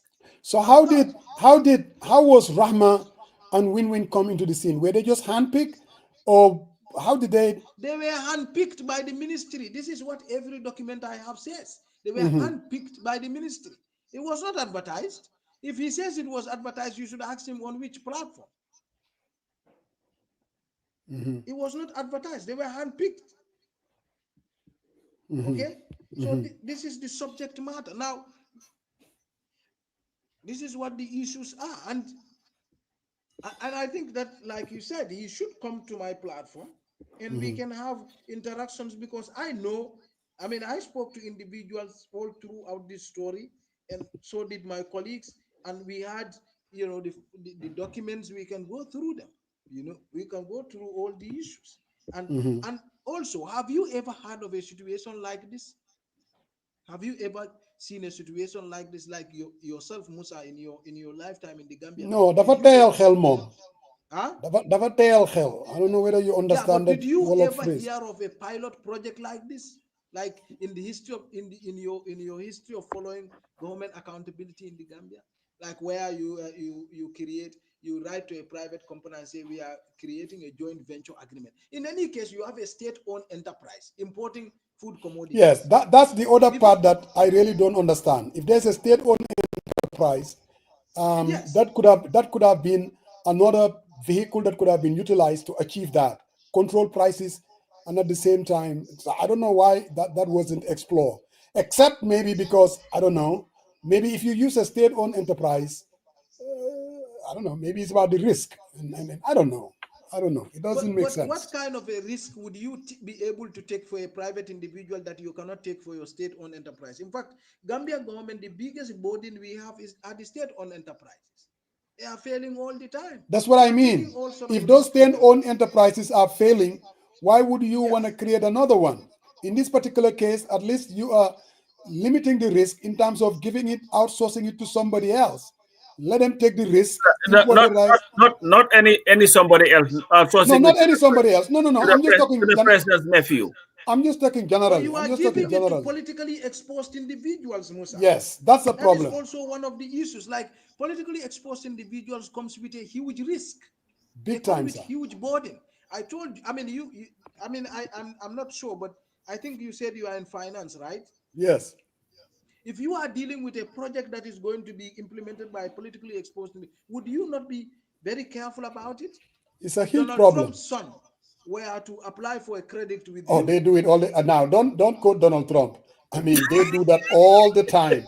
Donald Trump's nephew. I mean, what's his name, Pasamba? His son-in-law. No, the son-in-law is a billionaire now. The son-in-law, Donald Trump's sons, they're given access to loans and you name it. I mean, that would be the wrong example to use. I mean, that's what these people are doing right now. Multi-billion-dollar deals. And the only reason why they're getting it is their access, this political thing that you're talking about, this political exposure. Yeah, but that's what I am saying. So but you should raise questions about it. Donald Trump doesn't like falling. No, but even with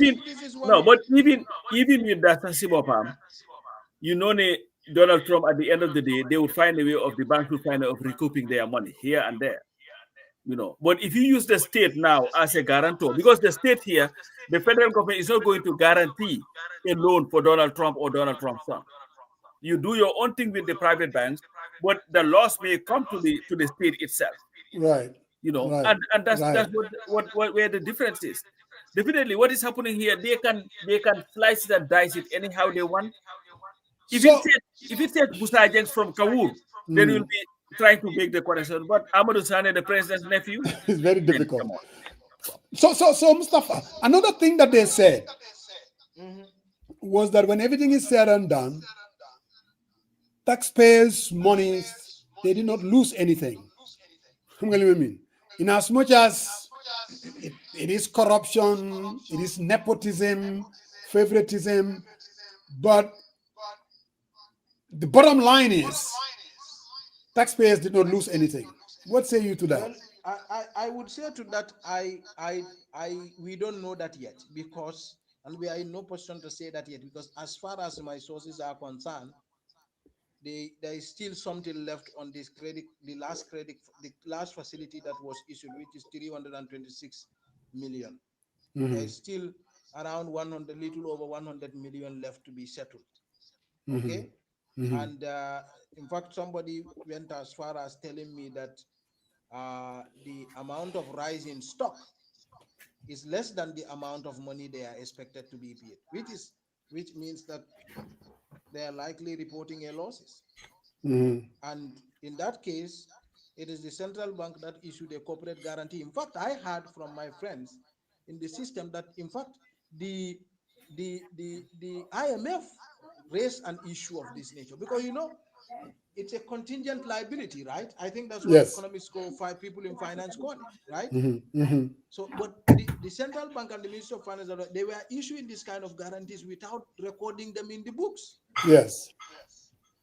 Do you see what I mean? So in other words, they may even be underreporting our debt, because this is our liabilities also. Do you see what I mean?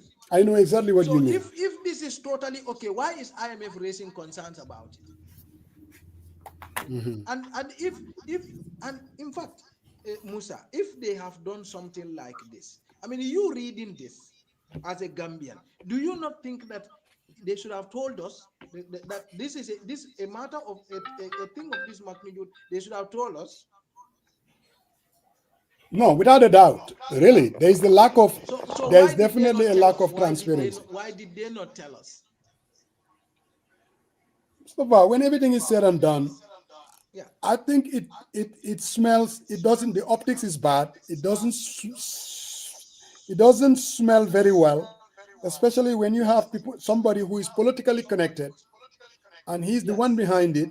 And like Pasamba said something, even though supposedly the guy that owned Winwin, they said he owned 95%, but Amadou was still behind Winwin. And that's the reason why it was easy for him when everything failed. Yeah, that he was there all along. He was not just yes. So that's a tale hell, definitely. I made the quote in the story. Yeah, I mean it's again. I don't know. Musa also think about it. Winwin imported 253 million worth of goods in the Gambia. Do you think Alaji Kebe has 253 million? No. Well, I don't know Alaji Kebe, so I don't know, but I don't think so. It's the guy we're trying to get to pay us back our money for the rights that never came. He could not fit. That's the guy with $12 million in debt. He couldn't settle with Keystone Bank. Yeah, he could not pay 12 million, but they gave him 200 times. But here is the issue, Mustafa. There was something that most said, that they said, that, oh, you know what, the government did not lose anything. To me, you know what that equates to? Somebody opening fire in a crowd of people and saying, well, the bullet didn't hit anybody, so we should just forgive and forget. You know, because it doesn't make sense to me. At the end of the day, we cannot have our governance system to be based on transactional, because it's very transactional. Everything we do is whom you know, not what you know. It doesn't matter who you are. Credibility is not important. Nothing is important. If you know the president, you are great to go. If you know a minister, you are great to go. So it's just a circle of people just benefiting at the expense of the Gambian people. But, you know, continue doing the work that you do. What I'm going to do, I'm going to volunteer somebody's services without his knowledge, and he has to do it by force to help you to protect your devices. He is a cybersecurity expert. He's watching, and I'm going to put you in touch with him pro bono. Huh? Yes, absolutely. Yes, pro bono. Exactly. Yes, he would. I'll put you in touch with him, and he'll be able to help you to make sure that your laptops, everything that you need, is protected. That way, we will not be losing these services that we, you know, so need for the next investigation. And I hope the parliamentarians will not wait for anybody to ask them to do something. Do your job.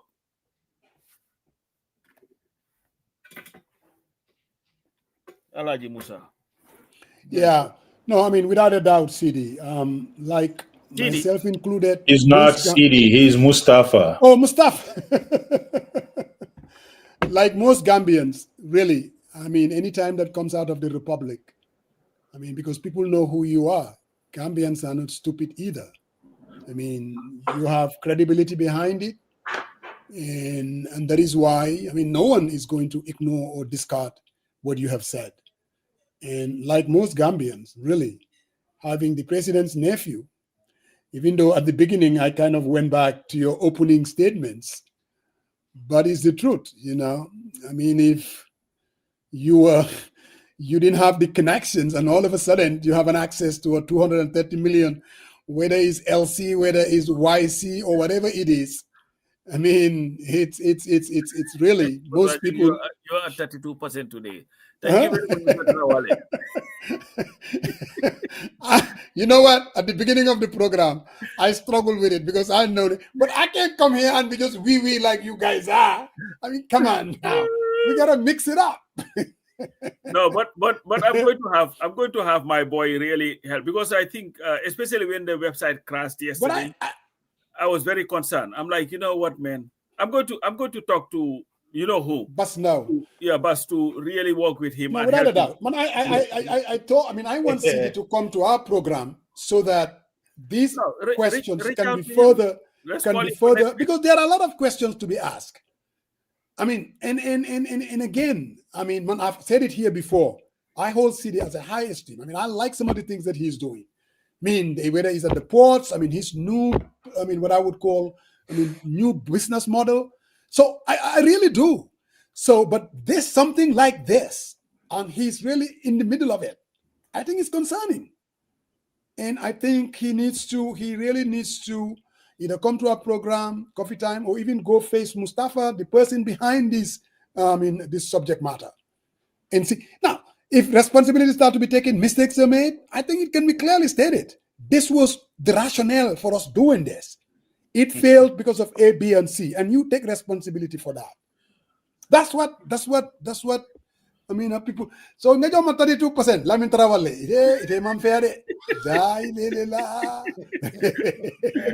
But he warned you. He told you that your percentage is going down. So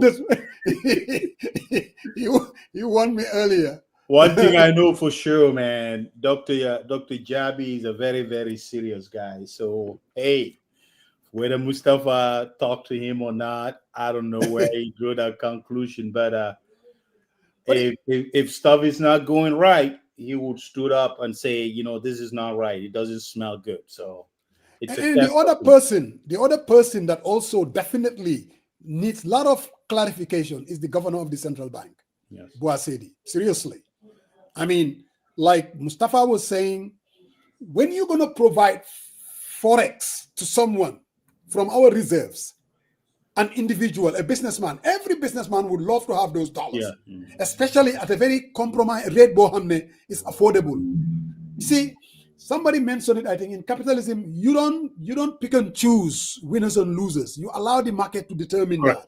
Correct. You know, so if he's out there giving this facility to these folks, supplying them with the dollars, basically calling Megabank and saying, okay, give them the dollars. I mean, to me, that is picking and choosing. There is a problem with that. And cynics would think, you know what? Maybe he's behind it. Why wouldn't people speculate? This whole Mustafa thing, Ebua Sedi, or this person there behind it. People can speculate all they want, unless and until you come out and say, you know what? This is what we have done. In as much as it looks bad, but this was the motivation and it didn't go right. Or this is whatever the issue is. Why so no pay? So ne tekaral.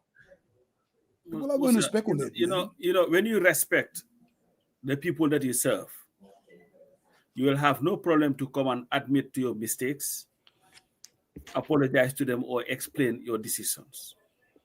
Yeah, Mariam Simune Musa 100%. Key more objective. There are a lot of viewers that are very objective. No, money. No, he's just saying, Musa, you're 100% in your take about the market. The market needs to... No. And this is really... I think I'm going to have a phone call with Jainaba. I have to talk to Jainaba about this. There are times I have to be in the middle on the analysis. I have to take my depending on what we are discussing the day. So today, I found it really on the opposite side of what your take on issues are. So what Mariam is saying... Even before Mustafa Nyoza, you already made it. No, because what Mariam is saying is the market needs to dictate. People have to say, if somebody needs foreign exchange, definitely. If the products is great and people buy it, and he accumulate and go in there and get the foreign exchange. So I think that's 100%. We are with you on that one. But the LC, they are saying this. They say there is no cash flow. No, but Sariang, there is a difference though. An LC facility. Musa, how do let's say? No. Here's what I'm going to say. Here's what I'm going to say. Let's say, to agree with you, there is no physical cash. But how about if this succeeded, and we knew what we knew today, the risk associated and the creditors' inability to pay it? Who is going to be on the hook for the bill?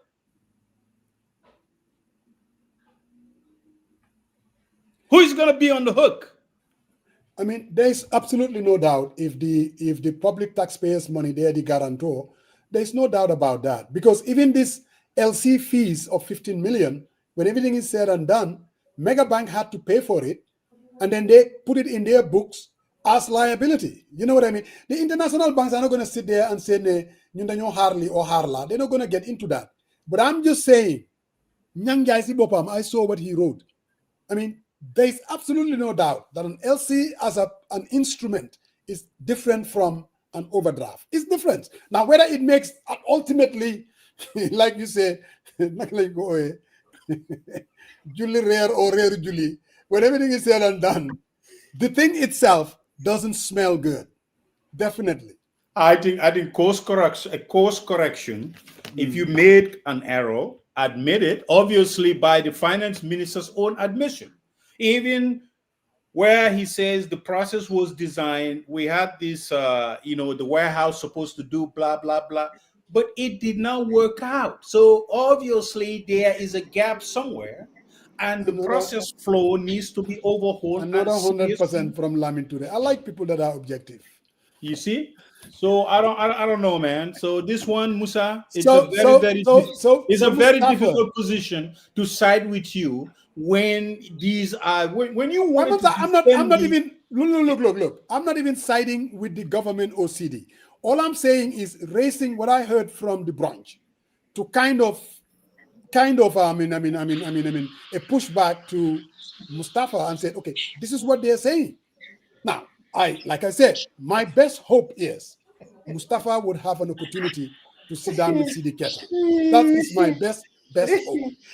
Hey, your fellow Georgian, Mr. Adumbai, said his internal polling from the great Georgia. And that's another objective guy. I do no problem. No problem. It's no. So Mustafa, so what is your final closing comments? And will somebody said I'm always on the side of this government. I'm not. Believe me, I am not. Because just wait and see when I'm on the side of this government. So, Mustafa, can you hear us? Yes, I can hear you. Yeah. So, what's your final comment when everything is said and done? This whole issue. Well, I think in this country we just need to be a little bit honest. And a little bit sincere. And this is not just a situation we have in our government. It's the same thing you have across. People in this country are not sincere. We're not honest. We just look at everything in the context of we against them. If you find a Gambian do anything, they come and rationalize. Oh, nothing was wrong. These are the processes and procedures. One thing someone like me knows, everything follows the procedures. In government, even the worst crime, financial crime in government, they have a paperwork for it. That is something someone like me knows. You only look at in the end who benefits. Yes. That is how you find out something was wrong or right. In the end, who benefits. Correct. There is a paperwork for everything. And let me tell you, the government system works. It works. If this government system, if they follow the rules, it's not possible to steal. The procurement processes are flawless.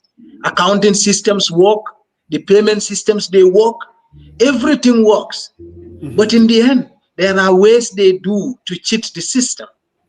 So in the Gambia, whether in the opposition or all that we need is honesty and sincerity. The problems even our political leaders face, whether it's in the UDP, in the PDYs, this is what permeates the Gambian society. People have got to love the truth.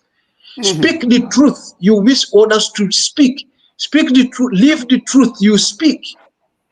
You see, if we do that, this country will make progress. But without that, there is not going to be any progress in this country. Like, for example, if you have a situation where the president needs to know also the people who are criticizing him, they are not, in fact,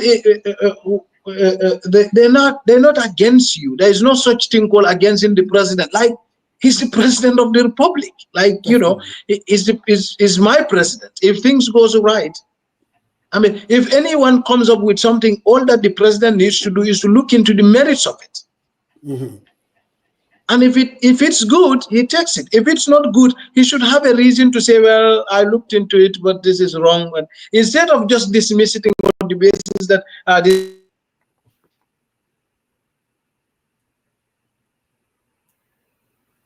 yeah, it's internet again. Yeah. Yeah. So Pasamba, I thought I hope you're gonna tune into the memorial today in Arizona. In Arizona. Whose memorial? You know, there's this big MAGA memorial that is going on today in Arizona. I'm watching. I'm going to be, as soon as we're done, I'm going to finish watching the Real de Bajul game in Morocco and then go to the soccer game. And Sarayang, I'm so your poised. You can't wait to tune in to the memorial. Brother Marong. Sorry, he's not going to say anything. He's not even good. Mandingolu, I don't know whether you understand this in Mandinka. So that's it for me, man. But why naga pasama? Why get your sound something like that. It's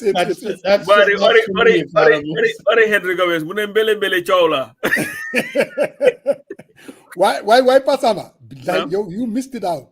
The first part of the interview with LJ Darboe, there was so much revelations though. Bro, LJ is going somewhere. I don't know how much. When I saw my guy yesterday and he's but Sariang, you tell me, where's Sariang? Where is he going? He's running away. Why do you think it's that? I think I think it is just important that serious people, you know, are also joining, whether it is Fatou Jaumane, whether it is LJ Darboe, because at the end of the day, there are people who were in this fight who also understand what the aspirations of the Gambian people are, you know, and we cannot continue to have government in Buyambuyi where this is your cousin or your auntie, there's like a difficult like a credit loan. One thing I know about LJ Darboe, and we've known this for a very long time. Definitely. He is a stickler for the Constitution. Yes. To him, it has to be constitutional. It doesn't matter. There is no gray area. And he does not have a problem being one person here and everybody else on the other side. Exactly. You know, he will always tell you what he believes, irrespective of how you're going to react to it. And sometimes what we need are principled, incorruptible people to run our affairs. I mean, I'm with that as well. But it was, I think, very revealing. I have to watch. All the questions that I asked him, some people are saying I'm trying to convince him to. I can't convince anybody to do anything. I'm a nobody. I'm just another person with an opinion. As if I am this. LJ Darboe said it. I asked the question. The fact that you participated in the process, didn't that handcuff you not to do anything? You know what he said? No, he doesn't. He said it doesn't handcuff him. He can do what the hell he wants to do. So to me, that tells me, and he said in 2-3 weeks, something is going to happen. And he has these new portraits of LJ Darboe. If you see those portraits, that sounds like somebody. Oh, one of them I use for our advertisement. So, and oh, bro, there's another one in the wings. Dr. Gajigo. Yes. I mean, Dr. Gajigo will be registering soon. They are saying he is going to register his party and he's going to throw his hat in. Okay, here is the thing though. Imagine now our politics. Yes. Let's put this idea of debate. You have on a debate platform, Usainu Dabo, Dr. Gajigo, Dr. Nakalatura, Dr. Dabo. He doesn't use doctor, but he is doctor. Yes, and all these people sit there and talk about policies to the Gambian people. I think that is absolutely important. Bro, you're missing someone there. Can? If I could quote Nyom Kasa, President President Bensouda. President Bensouda. I'm not calling anybody president. That's how they call him. We are not going being Senegalese here. If you're not president, there's only one president, President Adama Barrow. But we need to, I think, listen, the more the merrier. As long as you're doing it for the interest of the Gambian people, bring it up. Suntu, my good friend, I have no doubt that all what LJ does here about UDP process is hogwash. I think he's just been a sore loser. Money, why not come to the program and defend the process? The defend defend. I'm telling you, he will not. Come with the Kaula. So But Pop Summer, it's definitely been a good one. Oh yeah. And we were able to make a program out of it. And that's important. To stand out, Gambians. Very to good. To all our viewers, I mean, you can like us, you may not like the platform, but when you come here, we are going to talk about the issues. And sometimes you don't have to. So if you don't like what we are talking about, just stay mute for a minute. You may like some of the things. You may end up hearing what you like to hear. So, but anyway, I'm here. Really, Banjul is now playing. Oh, really? Focus it on any in Morocco. It's on YouTube. You should be able to find it on YouTube. They are down to 1-0, but it's an away game. And they're very good. You know what Tijan Caesar said? He's like, how come all you guys do is talk about politics? On our platform, we have to come here and talk about Biri Biri Pele de Gambi. When I go to Jambu Fale, we're going to get a program here. We know what's up. We'll talk about I'm from James Senegal.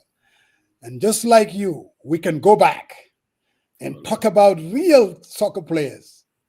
But Ipazama, you told me yesterday, Minde is creating problem in Angleterre. No, I was so excited watching him. Right there, I went to my phone, Brighton, this same website to order his jersey. And I'm telling you this, take it to the bank. This will be his last season playing for Brighton. Yeah, next season, he will be bought by Liverpool or one of these bigger clubs. He is good. I think he's one of the top wingers. Like African players in the EPL. Right. It's him and Kudus. I think that they are the two best. Even though you have the Senegalese and all these other people, but no, definitely Minte is good. He is very, very good. And Mustapha Darboe is also doing his numbers, filling the Mustapha Darboe. These kids are good. Even the national team, I think they're doing very well there. But in the last two games that they had, it's unbelievable. Because we have a coach who is mixing it up. Yes, he's ready to take risks, and then they're very good. Definitely, these kids are good. One day, I'm really viewers. impressed. Thank you for joining us. We will definitely be back, inshallah, next week with something really, really, really interesting. What does he say, Musa? That's absolutely right. There should be a lot of slot for Gambian football. Okay. No, No. Tijan really wants that, and we can really talk about Gambian soccer, going back to memory lane. Gambia against I remember. Musa, when you go to YouTube and search that game, you will really be impressed. When you don't play. And I was thinking about going and tuning into that memorial in Arizona. All right, man. All right. We'll talk, bro. Later.